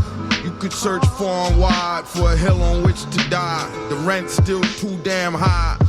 Dead bent but still quite spry. They got the bomb like a Spike Lee joint, so no time to waste, get right to the point. So I'm gonna go with that. What's it called? ECO? I just call it Ecomog, but it's ECO. Oh yeah, I mean, I guess I guess it's named after like a Western African army kind of coalition. Right. Okay. In Liberia, which I looked up because I was like, what the hell is Ecomog? Yeah. So I guess you call it Ecomog, but I guess it's an acronym. It's ECO-MOG, so, which you can count on Woods for schooling you on some African 100%. I don't even know the guy. Who is the guy on Rome? Is it on Rome where he's smoking a cigar in Mandela's face and talking about his sanctions or like his money, getting his... Yeah. I forget. I don't know who that guy is. Open swim, circling fins, drawer full of grenade pins, grin like the light skin, the rich tan white men, the lost Pouncy twin, triplet. Show up at your baby mother's like, hold this biscuit, yup. He ain't about shit. The roach clip hiss, hawk spit, kung fu grip, black fair force, it even beat. She was gorgeous as she passed mothers on porches, wolf whistles on corners, mango sutu butalese, blow smoke in Mandela's face like fuck you, pay me. Rap hands reiki, dash cam grainy, enter Sandman. I did that hammer dance, looking for a while, but it was happenstance. And this is what I'm talking about when you talk about depth, complexity, and like what's the word? Just life. This is just life. This is a conversation you could. It's almost like you're overhearing a conversation in a pub, and you're like, what was that? What did he say? And then you move on. There's another conversation. And I mean, look, he gives you, some stuff to look up, and if you choose, you don't have to. Like, it's not fundamental to enjoying the music or understanding the music, but it could help you kind of like broaden, and some of these. The one thing I love about their song titles is like they're never mentioned in the song, but then you listen to all the lyrics and you're like, oh, that's why you call it that. It's super. It's cool like that. Like Furman tapes, for example. Let's go. Did you know about Mark Furman? Was that a big deal to you guys? No. Please explain that. Yeah, break that down. Mark Furman is a cop that's on trial. So when I was growing up in O.J. Simpson trial, 95 was like a huge deal. I was like 10 years old. Every day was something new. So all the people in the O.J. Simpson trial were like celebrities in their own right. Kato Kalin, Judge Ito, all these people. And it was like so sensationalized. You couldn't go anywhere. And there wasn't really the internet on that level. So you're looking at TV, what people are talking about, huge question of race. Did this black celebrity murder his wife? All this stuff. And Ron Goldman, her partner. It was a huge, huge, huge deal here. And Mark Furman was an officer who was on trial. And the Furman tapes were revealed just how incredibly racist this dude was. N-word this, N-word that, N-word this. And anytime you heard him like casually, he would slip it in. So that's why the song is about, it's called the Furman tapes, but they never mentioned Mark Furman by name, but he's a notoriously exposed racist cop. So it's a reason that they changed the topic. You know what I'm saying? Like it's talking about these people who are like, if you had a tape recorder on them all day, you'd find out who they really are. Yeah. Back in the East, crack fuel mixed with Mr. Lean. A dank shelter from American war machine. Pills and lean, ain't been clean since the Afghan invasion. Kush blaze, open cases, toss the book. They rich, we barefoot. Niggas on the run, eat. Style of attack, aggressively defensive. Held the pistol, this crew in remembrance. It's the reason they don't look you in the eye. It's the reason they change the subject every time. There's a reason she don't look you in the eye. There's a reason he changed the subject every time. You may not have known that, but you didn't need to know that to enjoy the song. But kind of colors your understanding about. That's fascinating because they're playing it on different levels, man. Like artists, they're expanding it past the music. It's not just that. So I love that. And I saw that, and that's a tidbit for someone at my age or older, where you're like, damn, I remember Mark Furman. Holy shit. Their references are off the chain, man. I think that track, especially Furman Tapes, is very anthemic for like end of world fans. The people who think it's going to be the end of the world. I feel like that could be an easy anthem for them to go to. Yeah. Elucid is mad generally. I think on another track he's talking about is it your A&R dress like a banker or something like that? Yeah. That in his spare time, don't you dare compare mine. Your favorite rapper's a corporate shit who dresses like a banker in their spare time. Don't you dare compare mine. Non-cypher, hands off, dirty bomb, faulty timer, boom, fuck, shot, shorty slang, 19 naughty, never mang, 3/4 shirt and leather, jukes you for a better chain.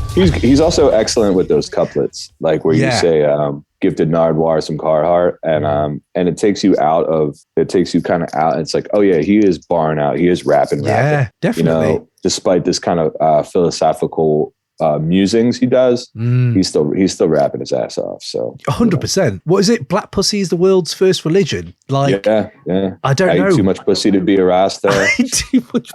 Like those. I don't know. A lot. It's a lot. Yeah. It's a lot. And there's one thing that they both do, and as a MC, and this isn't just beholden to Paraffin. This is kind of all three records and I love this. This has always been a favorite of mine. It's when it gives you do the work here, right? So it's like, what is it? The Great Deceiver, Son of the Morning. He's saying, you think of Lucifer, you think of the devil, but I'm not going to tell you the word, right? Yeah. Or Woods is like, they must have skipped track 9 on the purple tape, which is Shark Biters, right? So it's like, they must have forgotten that you're not supposed to bite in hip hop. You can't just up and ride that wave. It's like niggas skip track 9 on the purple tape. You know how niggas be biting this shit. Niggas be biting mad styles and shit for niggas, man. Yeah. So I be hating, man. I can't stand a fucking biting ass nigga when you use your lines all ahead of time before you even get a chance to shine on your own shit. So it's like it's your job to kind of fill in the blank, and I'm a big fan of giving the audience credit, giving the listener credit, being like, I know you're smart enough to get this, so I'm not going to spoon feed this to you. And then those are just two examples of how they do that, Yeah. And harkening back to that golden era again, man. You talked about beat switches, though. I got to just big up alternate side parking. That beat switch, probably my favorite beat switch on this run. Alternate side parking, I didn't leave the apartment.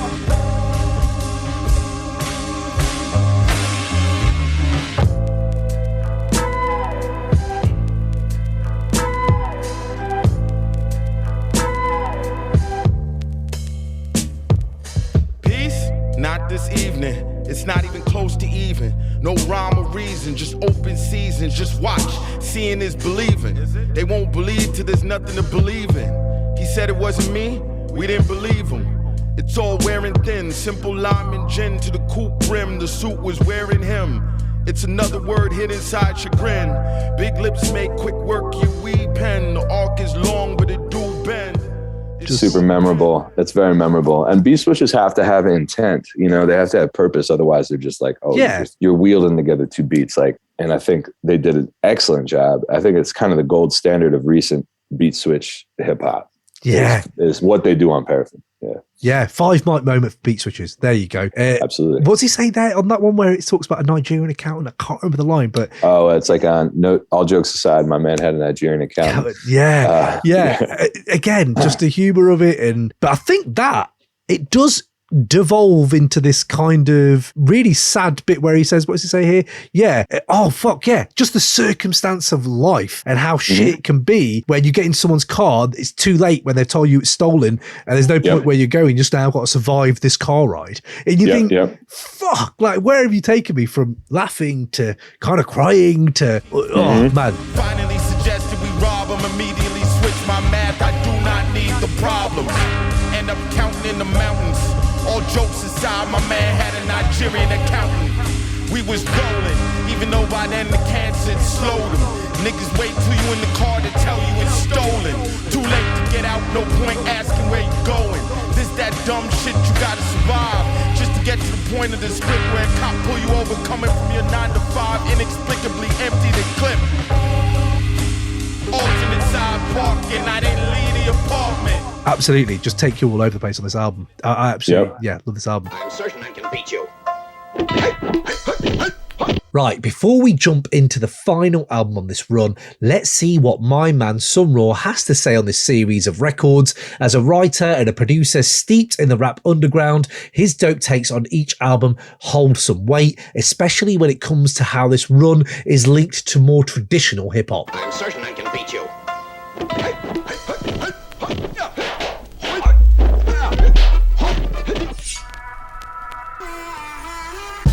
Alright, check it. Boom, this is SonRaw, talking about this 3-album Armand Hammer run. Starting with Rome, to me, like, it's interesting looking back at this one. It really sounded different from everything else in 2017. And now 8 years later, it feels like the opposite. It's the most tethered to traditional hip-hop out of this 3-album runs. It's got like the big booming drums and the samples that make up most of the music, whereas like they'd later add more live instruments and different ways to get those crazy sounds. But like, it's still all relative. Armand Hammer, they were really out there for a year where you had like Migos and Kendrick, Drake and Future. That was what was dominating the wider conversation. I actually only got to this album down the line, to be honest. You can also really see why they were getting the Def Jux comparison like around this time as well. Everything sounds bombed out and dark, but it's still got kind of that funk and that soul, whereas Paraffin also has those elements, but it feels they pushed it so much further, and it like they went all in on the dark parts, and that kind of let them be more experimental generally. My favorite joint on Rome is definitely Shamgar with that crazy Denmark Vassie vert, and the beat is like Just Blaze meets G-Funk meets Cuban links. Thank the Lord, the world effed up.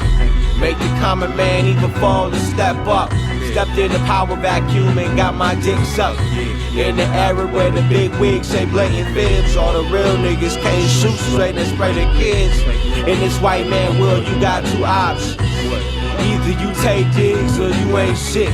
My inner child's in the school to prison pipeline. Meanwhile, I'm like a key in a 40 tied to a kite line. And I got the shirt with this album cover on it, so this one's definitely got sentimental value. Paraffin was actually the first Armand Hammer record that I really dug into when it dropped. I remember the Paul Thompson Pitchfork review that laid out Woods' story and his connection to Vord Omega. And I'm gonna be real, the first time I listened to it, it took me a minute to really get into this one because it was so different from a lot of the hip hop that I'd been listening to for the past few years. You kind of had the era prior to them with TDE and ASAP and Bronson, where it was like you had underground elements, but put to the service of more mainstream music, and you know, they weren't afraid of kind of trap beats and all that. Whereas with this one, they really went all in on the underground side, and beyond that, it was kind of the sheer weight of the music. I tend not to be into industrial type groups like Clipping or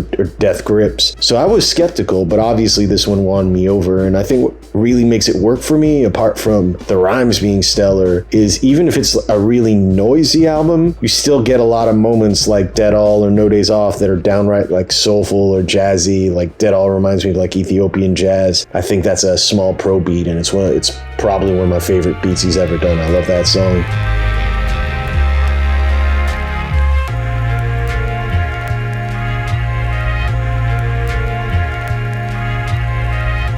And then, you know, you still have the body of the album that's really fucking heavy. Like, If He Holler with Sketch 2025 might be the most intense thing Armand Hammer ever dropped. Your God is distant, your father never listened. God forbid your father misnat to do wrong off of intuition.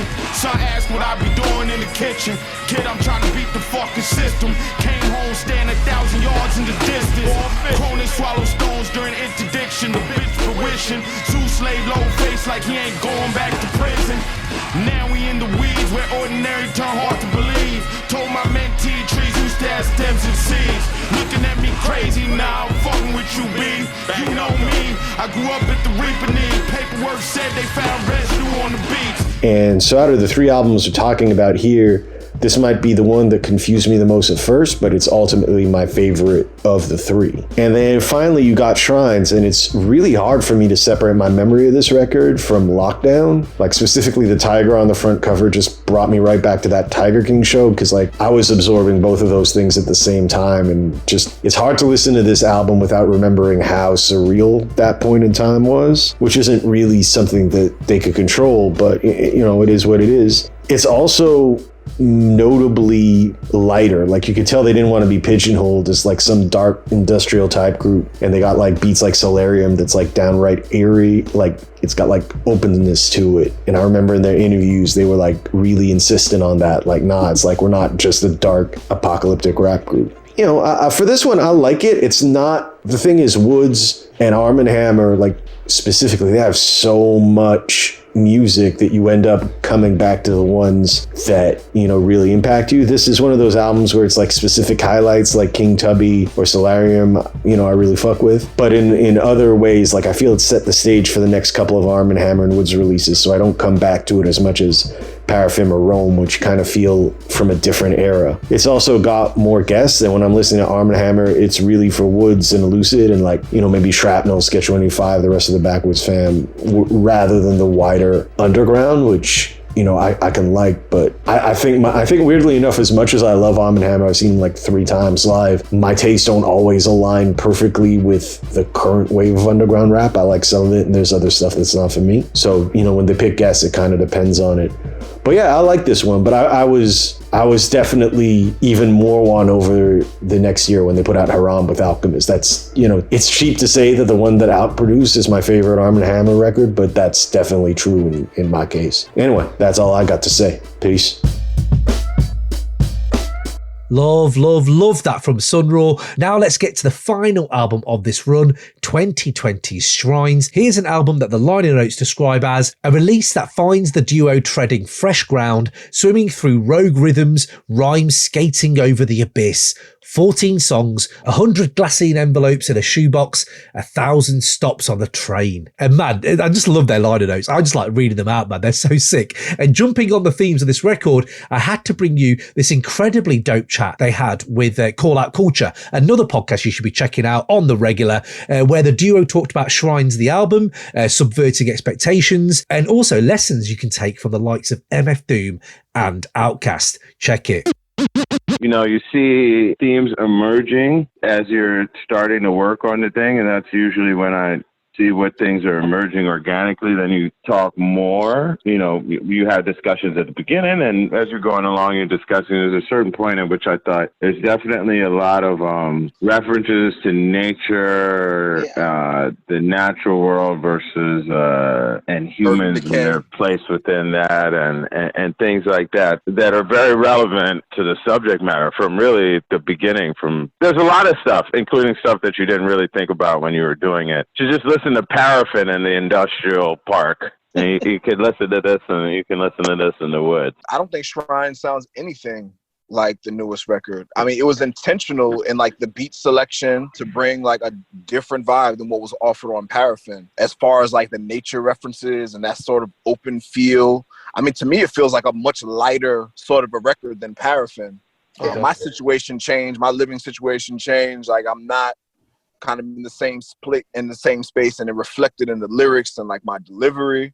Yeah, people just get kind of like caught up in what we produced rather than where we're at, and that shit sucks. But it's also to be expected, you know, like you know, people are going to the comparison I always make is that I remember Elevators came out my senior year of high school, right? I loved Southern Playalistic. I love Soul Food remains one of my favorite rap albums of all time. Maybe the best rap album. It's one of the best rap albums of all time. So I messed with all of those records. And then ATLiens came out, and I copped it, you know, no questions asked. And I remember I first started to get a bad feeling when I was like looking through the booklet. And I was like, what is this weird comic book? Yeah, it had this whole comic book in outer space and Big Boy and Andre. And then I listened to the album, and my initial reaction was like, there's a couple joints on here, but this isn't what I wanted, expected, etc. And I remember I gave it to this girl, this girl Melina that I knew. I was like, I don't even like this record, and she borrowed it from me, and then she just had the CD, and I never asked for it back because I hadn't really felt it. But then we started dating, and I would be in her room a lot, and she'd be playing the record, and I started to be like, yo, this shit is good. I was like, let me get my CD back, man. let me get my CD back, man. And then it's like, that was my first lesson in the fact that, I came in just expecting Southern Playalistic ×2 or some other vibe, and it wasn't that vibe, and I didn't feel it. It felt too quiet and contemplative. And it's funny because after that, they did that skit where people are like, pimp trick, gangster click. Yeah. They're like, nah, we don't want no. No, they went on some aliens. No, man. First day was in outer space. That wasn't on aliens. That wasn't. No, that was on the next album. The next one. That was on Aquemini. That was on Aquemini, talking about how that was some people's reaction to ATLiens. And making fun of that. And now I was one of those people at first because it's like your expectations and you're so excited about this group that you kind of have trouble seeing what they actually laid out for you. I mean, that happens with all sorts of records where later on you like go back to it and look. And the same way, sometimes there's records which you thought were dope, but then after a while you're like, yeah, this isn't actually that good. I can understand that with people because I feel like it's human nature, especially if you're really excited about something and you get thrown off by what it is. Like, I remember people who felt that way about Victor Vaughn, when Vaudeville Villain, from first Vaudeville Villain came out, right? I used to go to the Nature Sounds. I knew Devin from Nature Sounds for a variety of reasons. I was in their offices a lot. And I remember saying to him, oh, that Vaudeville Villain record's crazy. Like, I had that and King Geeter. I was like, they're crazy. And he was like, he hadn't even listened to it. And I got the impression from talking to him that Doom hadn't listened to it either. And that they had both just written it off because the beats were so... And I think part of it was that the guy sent them real skeletal beats and he rhymed on them and then they built them out more. But I think that they had just been uninspired by the beats. But at that time, obviously, Doom was like, if you give him he was going to do it. This is early. Like, you kind of helped manage MF Doom. You haven't listened to Vaudeville Villain? And he was like, nah, the beats they sent were whack. And like, that's a near classic record now. You know what I mean? I liked it off the jump, but I can see how there were definitely people who it's like, what is this shit? Those aren't the beats that they wanted to hear. So we're diving into 2020. So it's been 2 years between the two. But then you said, Paraffin was made earlier than that. Shrines 2020. Look at that? There it is. Do you remember first hearing that, and how did it hit you when you first heard that? Well, this came out in the pandemic, Mm-hmm. right? I know that they had bigger plans for tour and all that sort of thing, and I know this is when we all first started hearing that Alchemist was getting involved in something, which was like super exciting news. Doubly exciting that I learned that Green had found out that Alchemist wanted Green to mix it. I mean, forget like the Alchemist saying, I want the guy that mixes your records. Huge boon for Green creatively and profile wise. And just as a guy who's been working and plugging away, Armand Hammer is an Armand Hammer without Willie Green, straight up. Yeah. So Willie Green. We knew that was in the pipeline and had to keep that under my hat. So that was a tough one. I'm like, they're about to really blow up. What I knew about Shrines, I knew it was coming. I didn't know a whole lot more than that. I knew Castro was around a little bit more. He was coming up to Brooklyn more. And I'm in New York, but I'm like upper Manhattan. So, I don't get to Brooklyn. I do go to Brooklyn kind of a lot, especially a lot for someone who lives where I live. But Castro was around a lot. Coming back home, he lives in Philly, but he's from Brooklyn. So he'd come back home and hang out. And so he knew a little more about what was going on with the record. And I just knew it was going to be a big drop. And then I think obviously COVID halted everyone's real plans for everything. I know that things would have gone differently. Obviously the product wouldn't have been different. The record is what it was, but I think we would have saw a different kind of rollout. But great artwork.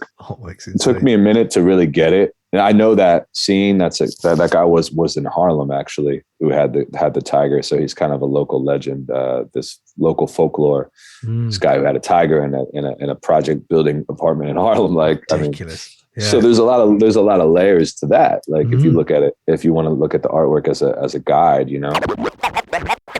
Now, if we're talking about this kind of incredible classic piece of artwork on Shrines, I had to take it back to that again. Classic Bod Rap Pod interview with them, where the duo broke down the background to that wild photograph on the cover. As a note, what I like to do is get this artwork out, and whilst Woods and Elucid kind of break it down, the history behind it, I just like to stare at it. And I advise you all to go on Google, go get your vinyl out, and just look at that front cover and have a listen to this.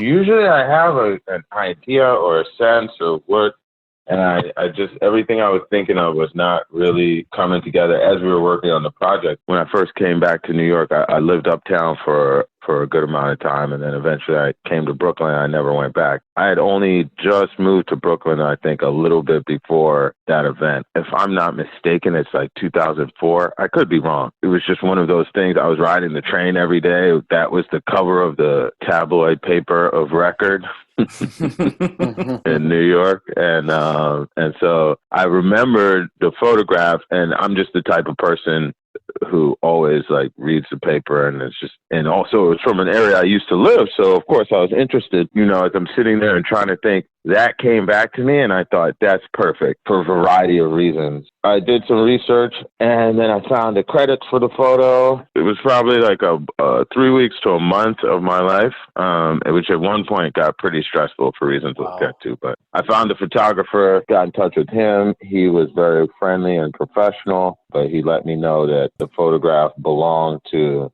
the newspaper and not to him. I started reaching out to the newspaper, and I remember actually I said, "Oh, that's probably going to be a dead end." And I remember his response was kind of like, "Not if you approach them the right way necessarily." So I was like, you know, at that point I was so into this idea that I really didn't want to abandon it. So I reached out, because I had some thoughts of maybe somebody do a depiction of it, but you know, I didn't really want to do that. So I reached out to the newspaper. That took, I sent a bunch of emails with all this information and links, no answers to the relevant parties. I started calling, and then I would call and they wouldn't answer at the desk that's supposed to handle licensing. Nobody would answer the phone. Finally, I just kept at it, and the guy said, okay.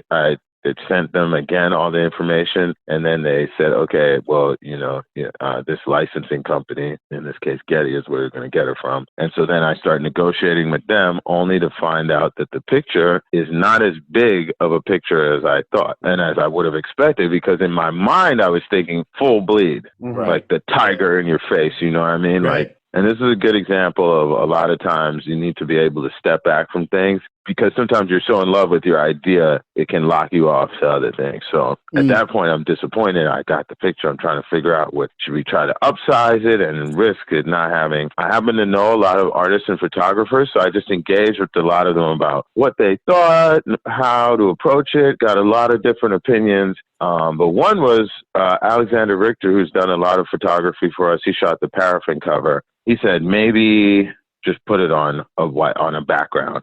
And actually, it was that in combination with another photographer who was like, maybe print it out, make a photograph of it, and then take a picture of that. And I tried that, but it just didn't come out right. But then the idea of the picture on the background, because when I talked to Alex about it, he'd been like, if you do that, use a white background. And then once we did that, I said, yo, this actually, you know, like step back from your first idea. And the funny thing is that now having it, it's so much better this way. There's something about it sitting there. And then also the rest of the vinyl is all white, including on the back. There's no words or anything. So it adds another element of power to it. Whereas if it had been full bleed, then I would have been faced with the challenge of coming up with something on the backside that carried the same sort of weight as that image, which would be obviously very, very hard, because that image is crazy. And has so many layers to it. And so in the end, that all worked out for the best. Tiger management, because Tiger King was the big thing at the beginning of quarantine and everyone in the world watched it. So it just gives this really interesting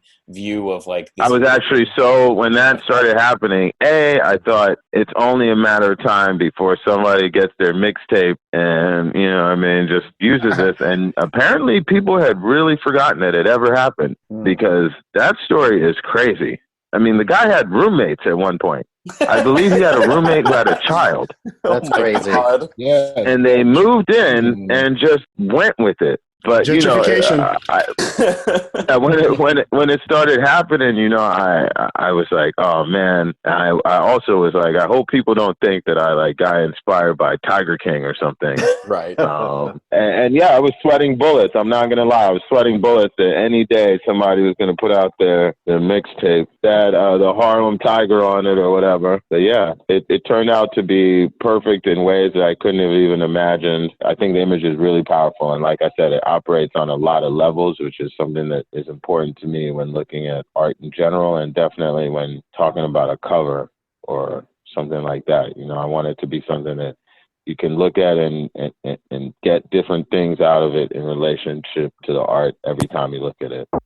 I think there was a rebellion in their sound. They don't want to be considered dark dystopian apocalypse theme music. Like that's not why they make music. Like so I think you saw a bit of a rebellion here.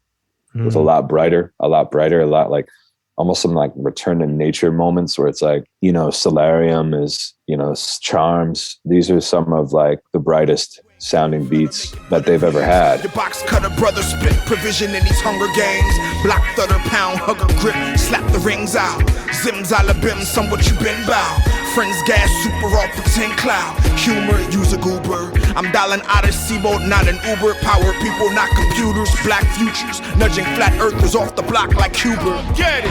Eve had a sister who knows what he did with her. Big picture, frame was 5 figures, soul suspended in silver. Invoice A Victor, A nigga. I was given this world, I didn't make it. This a crazy place. Baby face with the shine of the magic charm bracelet. Pacing upstate bus station. Baby fat, but his baby's the wolves take it.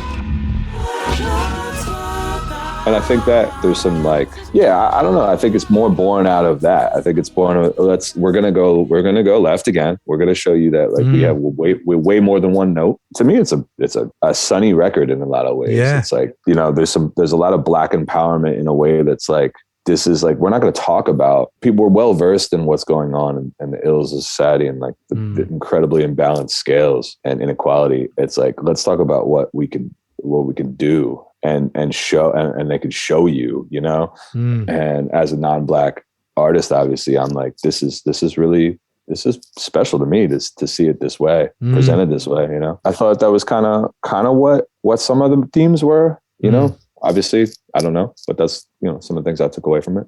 I think you're right there on the fact that you talked about wildlife and maybe going a bit more to nature. Yeah. I have heard would say that a lot of their stuff is nature versus industrial parts kind of thing, and just loving to subvert their expectations, like you said, and keep us all like wanting more and critics on their toes. You can't be lazy, you know. You can't just do what you did for Paraffin. This is different, you know. And are you willing to really try to unpack it? I just wanted to say about Shrines, like generally, like that album for me is, I think it's a classic, pretty incredible how they've honed so many different production tips from Craven as well. And like, so I think there's this moment on there where you think these guys are almost hitting their apex.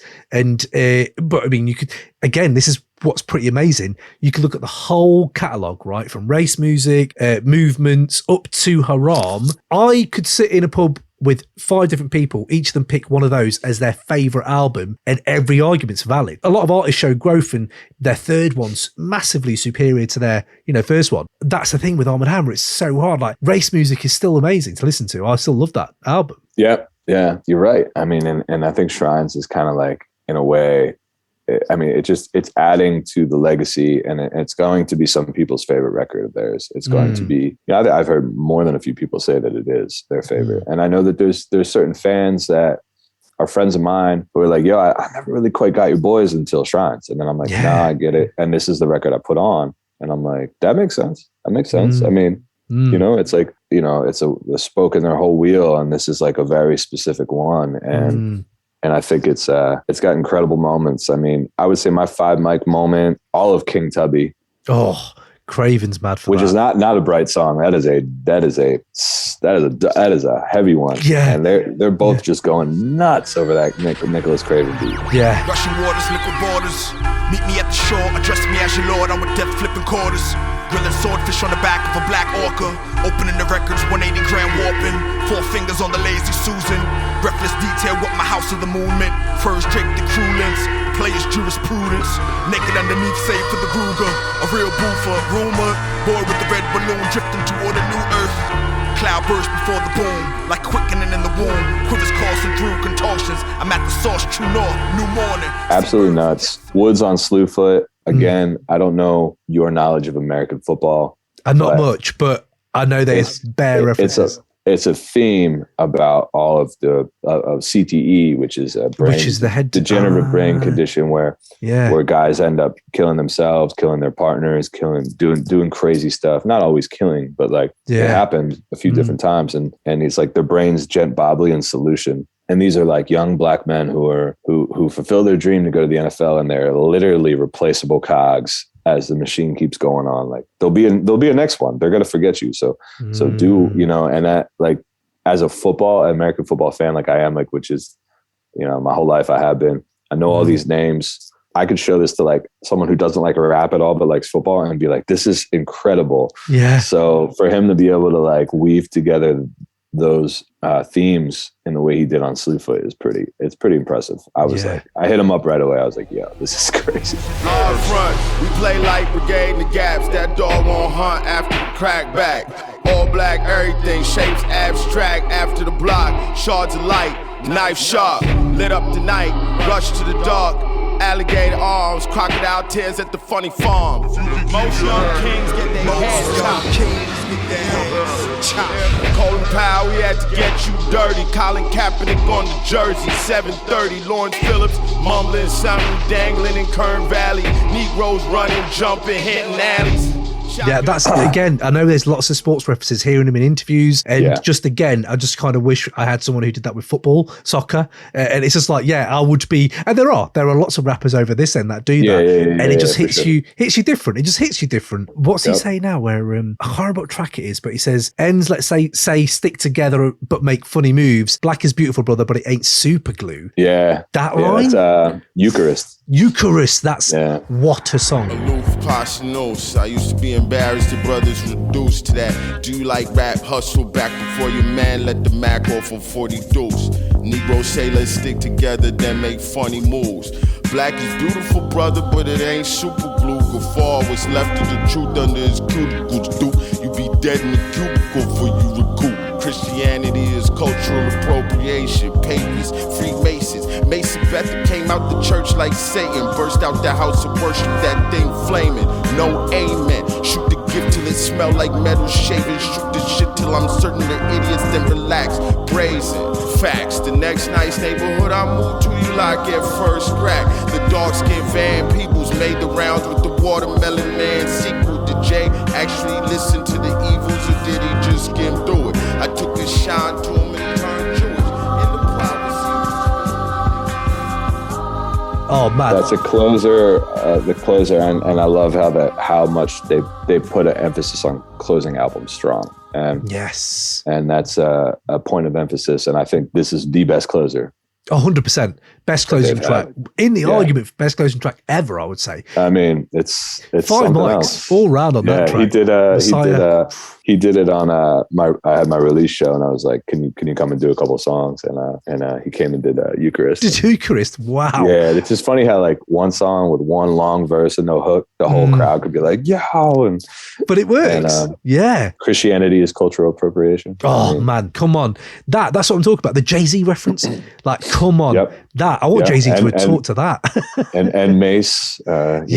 It's special. It's that spacey intro that they have. Very haram, very psychedelic. That way it comes in. Green did a great job on that transition. 100%. He's again amazing on those transitions, and it's hard because who knows what they'll do next. But that's my favorite kind of Armand Hammer music right now. I've loved the Paraffin, I've loved Rome, but when I hear Eucharist now, it just hits me different. Maybe it's the age I'm at. My kid's getting older, so he's coming in and like some of these hooks, like what's the hook where he goes, it's on Rome, I think, where Elucid just going,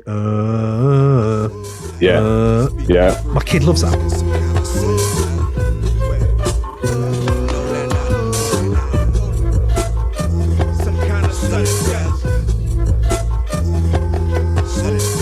Yeah. I was playing the other day. Daddy, I love your song. And I was like, what? Kind of like guttural chants, you know? Yeah, but there's something there that a little child is kind of like, and that's funny to me. It's like, wow, like I never had this as a kid. I never had this, and yeah, I don't know where that's going to take him, but amazing. Yo, so just going to bring in another dope guest right now, writer and photographer Tim Fish, aka Ginger Slim. Here's his views on this 3-album run, some of his favourite cuts from all the records, and a real love for their ongoing series of dope album artwork. As far as those 3 albums go, those are very important albums to me, not least because they're the albums that really made me fans of Armand Hammer. I was already a fan of Woods, and I think I listened to some of Elucid stuff. I was quite late to the party, where as far as O2 were concerned, I didn't get into Woods until Known Unknowns came out. Yeah, those 3 albums are actually my 3 favourite Armand Hammer albums as well, which I know can be controversial. They were also albums that made me appreciate the majesty of like beats that aren't what you would call particularly accessible, for want of a better word. Some of the production is quite out there, and I think it was those albums that really made me appreciate how that can be worked into hip hop. I know there were people doing it before them, and there were beats I listened to that weren't, you know, I was listening to Defcee and stuff way before all that stuff, so they had some quite left field production as well. But I think it was those albums that sort of introduced me to that sound in the modern era. Standout moments for me would have to include, Microdose. I mean, every Quelle Chris feature on Armand Hammer albums is always a blessing, but there's something particularly impressive about his turn on Microdose, and that production is just insane. Display the top, the cat piece, still laughing at the fake woke who told me it wasn't nappy enough. Handcuffing season is back, cousin. Watch out for law lovers and keep your wrists buttered up and slick. For the sly and the wicked, no houses dropped on witches, no blind justice. I wonder if Steve pounded the fuss over pet rocks and fidget spinners. House niggas still get field dinners. And following on from that, Fannon's Ghost and Sham God, that run, and in fact Stole as well. If we're talking about runs, the whole album could be considered a run for me. But yeah, Sham God with Denmark Vesey, again, just the beat on that is magical. Paraffin is probably my favourite. It's probably the one I revisit the most. That cover, Alexander Richter, again, another classic from him, and just everything about it, in particular, like the sort of final run, so Sudden Death and Root Farm. Root Farm is one of my favourite tracks of all time. Hex breaker for hire, 10,000 tiny township fires ablaze. I believe in survivors. Low-key oppressors call me brother.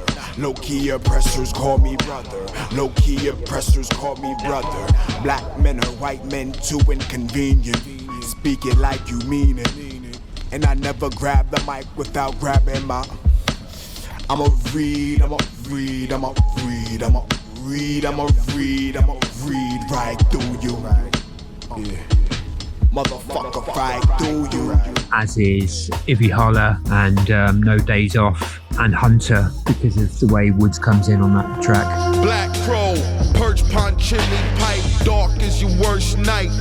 Heroin dealers crane their necks against the absence of light.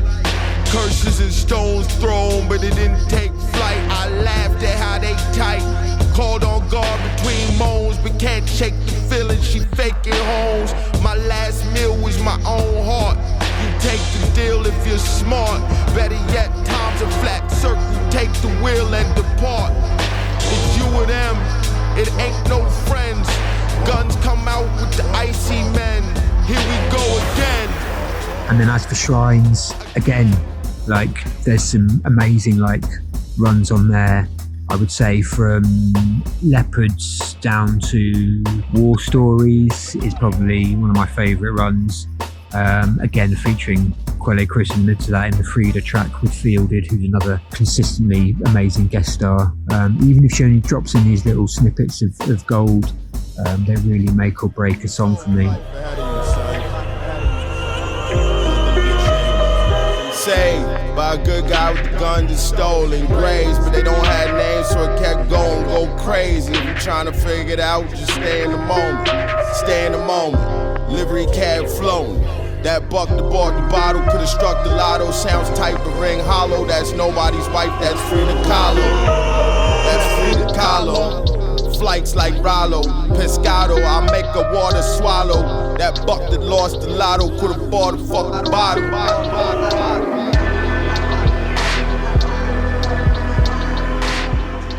Yeah, I just think if more people listen to those albums, then there will be a better understanding of the state of hip hop today, because they're all truly marvelous.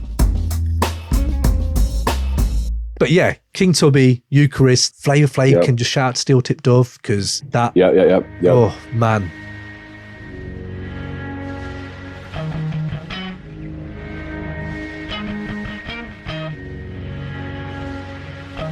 I got ideals and dreams that don't work in practice. I got a time machine and it don't go backwards. A list of ill-fated quick licks under refrigerator magnets. Above her school trip permission slip, that's an Afrofuturism you can set your watch after. Big hand captured, little man chasing it, do tick faster. The hour coming, rough beats, find his feet, start downhill running, lickety split. Thoughts on Pommel Horse? It'd be remiss of me to talk about Pommel, not talk about Pommel Horse. It seems like everyone loves that song. I mean, and again, Castro. Shouts to my guy Castro on there. Big up. Doing the when the stars and the moon collapse. Yeah, it's a great hook. It's simplistic, but it's gonna stick in your head. You know, simple, compound ideas broken down into simple language is always gonna be make for the greatest writing. You know. Yeah. That's what happens on that track too. Yeah. Yeah. When the stars and the moon and the planet collapse. When the moon and the planet and the stars collapse.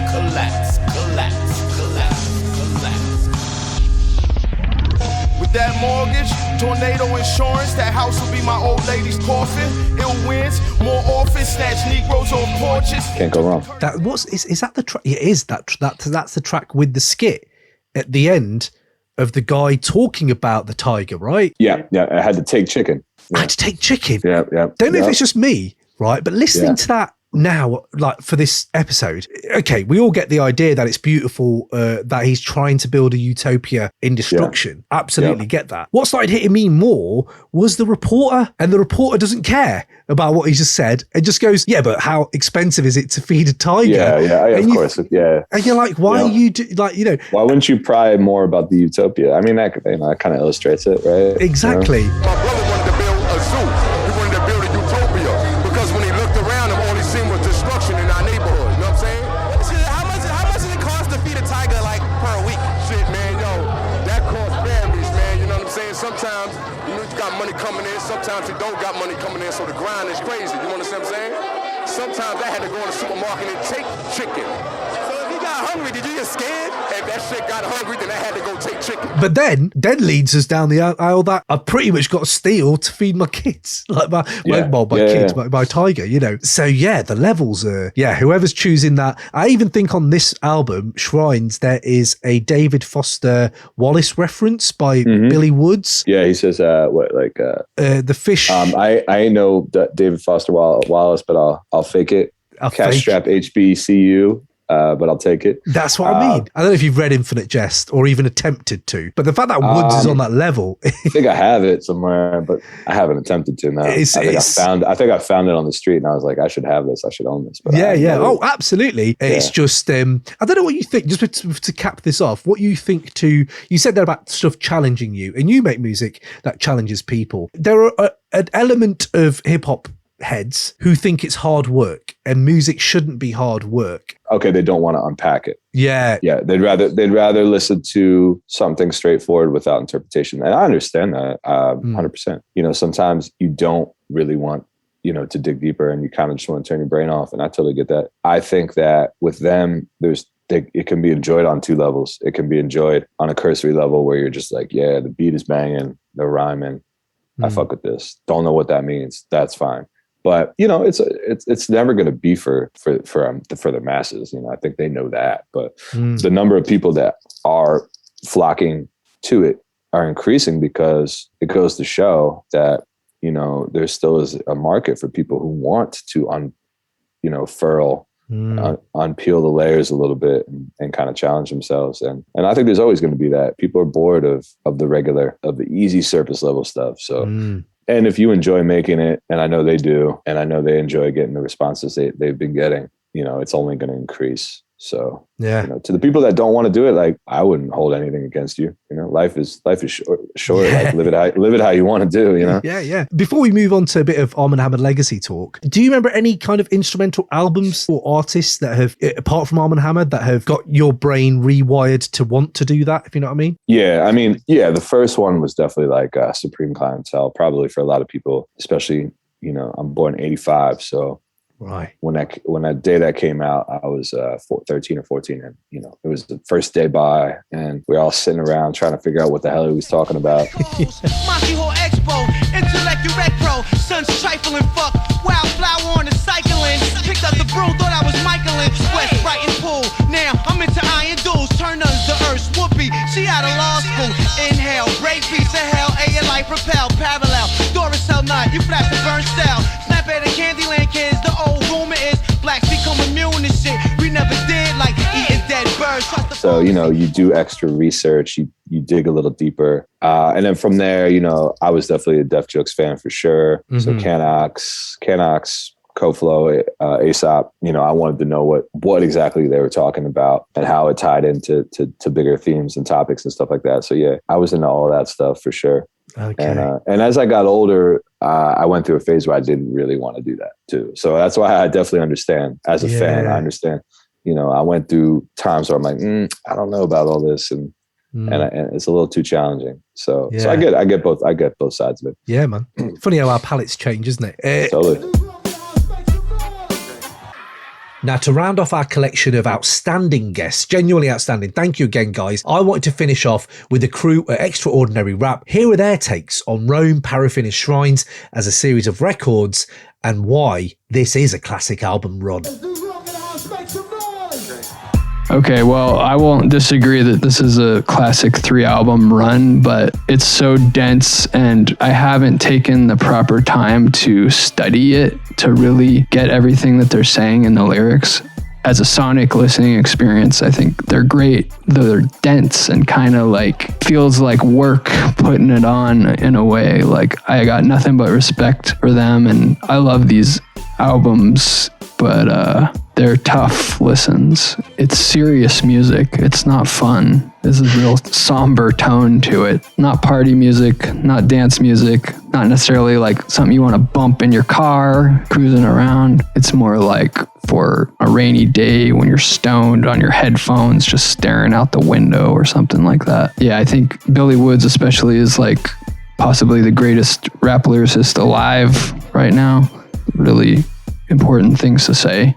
But I feel like I'm not enough of a scholar to really speak about these albums in the way that they deserve. I can piggyback on what you said for everything except the putting it on feels like work. Yeah, I can see what you mean by putting it on feels like work. It's work that I enjoy. But everything else that you said, 100% agree with. They're very dense. Just haven't given them the time they deserve to really unpeel the layers and be able to speak intelligently on what it is that connects with me, other than the fact that it's raw and it's very forward thinking. Yeah, I'm in the same situation. I know it's dope. I like it, but I haven't spent the time with it required, and I think it's worth just giving them props because I think it reminds me of the stuff that we were doing like late 90s, early 2000s, like the underground scene, trying to make this really dense music that was more challenging and it not really finding an audience or getting any acclaim. I'll speak for myself at least, but I think a lot of underground rappers were,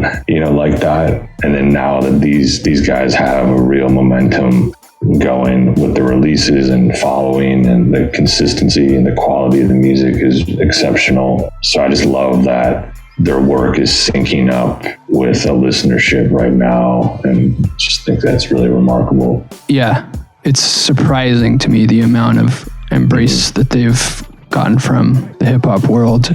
It's really a great sign, I think. But yeah, I feel like these albums, each deserve like their own university course to properly absorb them. So legacy then, right? This 3-album run being as important as we've talked about it being, where do you think Armand Hammer stand in the annals of like producers, rappers, looking at the whole history of hip hop? And do you think they get kind of due respect for where they stand? You know, critically, they're getting somewhat due respect now, especially because of the Alchemist thing. But I definitely think there's credit that won't be felt or properly quantified for a while, you know, for a decade or hopefully not. But, you know, they deserve to be considered the greatest rap duo of all time. I know that sounds crazy, but that's how I feel. And, you know, I mean, we don't know how to properly place any of this into perspective. And when you start talking about groups like Outkast, where, you know, these are timeless, proven songs with anthems that can be played anywhere. Armand Hammer, they can't, you know, you can't play some of these songs everywhere and have the same response you're going to get from Outkast. But that doesn't necessarily mean, and in some ways it's apples to oranges, right? But I think when it's all said and done, their drive it's not quieting anytime soon. They're not slowing down. They're going to keep making it. And when you zoom out in 10 years, you're going to look at like 8 albums that are just like unfuckwithable. And you're like, where can you can't show me another duo. That's where they're going to win. That's where they're going to win in the long run. It's like, you can't, cause I know there's no internal strife. They don't hate each other behind the scenes. They're not like just doing it for the money. They don't have those same trappings where, you know, they have to go on these shows or stuff like that probably derailed some of these earlier great duos that we've seen, right? So it's like the sophomore jinx happens because your debut is so big that you're running around doing press tours the entire year. Yeah. And then when it's time to sit and lock in the studio, you don't got it or you don't have the time. You know, Armand Hammer doesn't have to worry about that now to a degree. They're starting to get on the road a lot and do these big things. But I think that they probably benefit from the ability to focus on art more. They don't have to make a single. Backwoods is their label. Like, you know, they just have to continue to push it forward. So I think in 10 years, you're going to look at it and be like, we're not going to see this again. And we haven't seen it before. That's fascinating when you think like, this all I've wanted as a kid, first hearing, I suppose, Ice-T and Doggy Style. Those two things completely made me think, oh, this is completely different. They're doing what they want to do and they're doing it their way. Yeah. And unfortunately, through hip hop becoming massive as it is, that kind of creative, artistic tendency came a bit more to the side, and obviously commercial aspects come to the front. And now we're kind of getting what we want, which is you don't have the needs to reach the millions of people you maybe reached, but we can find you now. We can find you and we know where you are. And when you're dropping something like, you talk there about like their legacy of like how many albums they've done, right? Furtive Movements, we can't rank art really. I don't want to rank these albums, but Furtive Movements was my favorite for such a long time. Blindfold in a roll cigarette, Rheingold, patch Nicorette, words pirouette, triple threat, stands, whole verse shorthand, rubber stamp rappers running rant, Christ complex, kiss the whore's hand, wash the feet, generational plan, rich girl, raw sex, building had a doorman, corporate orphan, 97 mentality, loops haunting like cop conscience, no quarter ass, none given, knife stick gun prison, out the tombs Lazarus arisen. Because it very much is that a lot of people's favorites. Oh really? That's interesting. I think a lot more than you think. Yeah, because I don't know if a lot of people did or not, because it feels to me very homely. That wasn't sold out. That was on the site for like 3 years still. It goes to show. Now if they put out an EP, it'd be gone in 20 minutes. So 20 seconds, man. 20 seconds. Trust me, it's crazy. But that's what I mean. And that's what's fascinating when you see they've been doing it and they've done different things. That's a much more, I feel cozy with the album because I know it lines straight to what I've loved back in the day. And then now I'm ready for them to take me on all these other journeys. I was going to say, do you think, and this is a hard one, but I'm not sure, you might have some insider knowledge, but can you see connections between, let's say, Haram, Shrines, Rome, Paraffin, you know, or race music as well? Like, is there connections in between? I know thematically there may be, but like any others you can see, like how they're all intertwined? I mean, I think that Shrines and Haram seem to be connected to me the same way that Rome and Paraffin are connected. Okay. That would be my only, like, just because it seems, and I do know that they were recorded around the same time. So, I mean, I think that you may even get to the point where one might have been on the other. Now, Haram, that's impossible. Well, Haram, something from Haram could have been on Shrines, but something from Shrines couldn't have been on Haram because Alchemist, right? But I think that's where we're getting with that. So I think those two pairs of records to me feel intertwined. Right. Okay. There we go. Makes sense. Well, Prem, thank you so much. It's just been amazing to just dig into this. I know we could have done a 6-hour slot and done like every lyric. Yeah, we definitely could have. But you know, my pleasure. I appreciate you, having me on and all that. Do you have a favorite of the three? Do you know what's changed over this episode? Thinking I've loved Rome for so long because I feel like it's the one that I least visited. After Paraffin, and I've really, really loved the jaggedness of that. Paraffin being my first entry point, it's always going to be close to my heart, and you can't get much better than Death Toll as well. But now it probably is Shrines. It probably is because, as I said earlier, like when they do beautiful shit, it's fucking. There's nothing like it. If I'm talking about their whole discography, Haram is my album, just because Stone Fruit is probably one of my favorite songs of all time. I know people say that anyway. And that sound man, cut it off. What are we doing here? So I have an announcement to make as to my favorite. My Paraffin had always been my favorite, but I reversed course. Oh, go. Why? And which one is it? Oh, okay. Is this? There we go. Is Rome? That's what you're talking about. Yeah. I'm sorry. Music started playing out of nowhere, which was unintended. I'm revealing the Rome shirt because Rome has overtaken.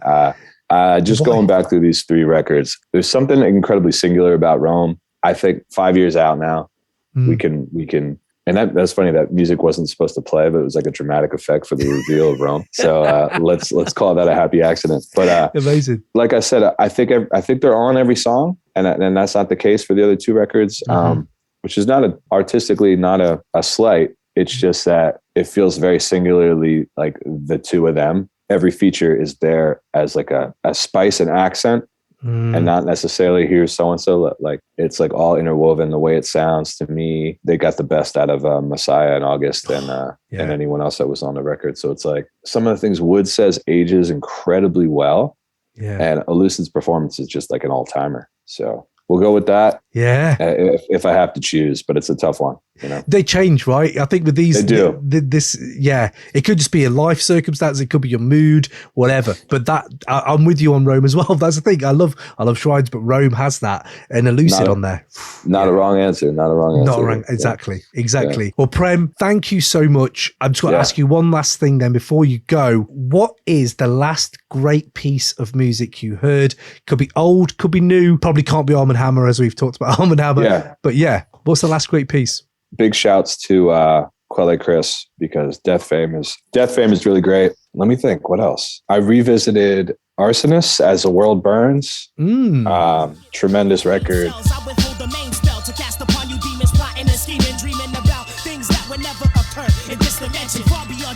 Imagination, the illustration, suspended animation. I put you on pause because you're too busy bending rules while I'm breaking laws of gravity. Don't give a damn if you're mad at me. Filling jaws with cavities. If you're still breathing, you should be glad to be alive. Some don't survive or live to see the next day. You can't reset and ain't no freebie in the game that you play. You slither skillfully and willfully all over my trust. Then it's a must that you bite the dust. You might have to get bust. If you want to go back to like the late 90s. I was going to say, is the Arsonist from the 90s Arsonist? Oh, right. Yeah. Right. Okay. God, I heard from him. So you should go back to that record. Okay.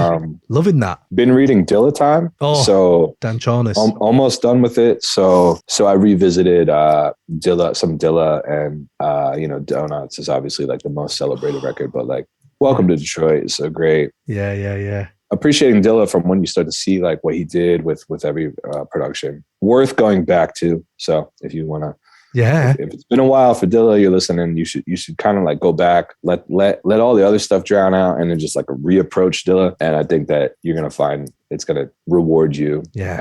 Hearing some of the origins of how he made some of this stuff is just like mind blowing. He very, very, very incredible, and big fan of Salt. I listen to them like all the time. Love UK crew. UK crew. Yeah. They're translating everywhere, man. Everywhere. Unbelievable. It doesn't matter. It's crazy. The new stuff's bonkers. Love it. Thank you, man. Well, look, you keep smashing it. Appreciate you having me. Keep killing it. Thank you, man. You're doing your thing. We appreciate you. man, I appreciate you. I just want to shout out All I See Is Wreck, because All I See Is Wreck is fucking incredible. Like, yeah, big up Zilla. Yeah, big up Zilla as well. Big up Castro. Just that shit, man. Oh, fucking hell, unbelievable. So yeah, no, just had to shout that track out. That track everyone should check. But yes, appreciate that. Thank you, bro. And we should catch you soon. Doors are open if you ever want to just come back on Chat Rap. Peace, bro. All right, bro. Peace. Peace.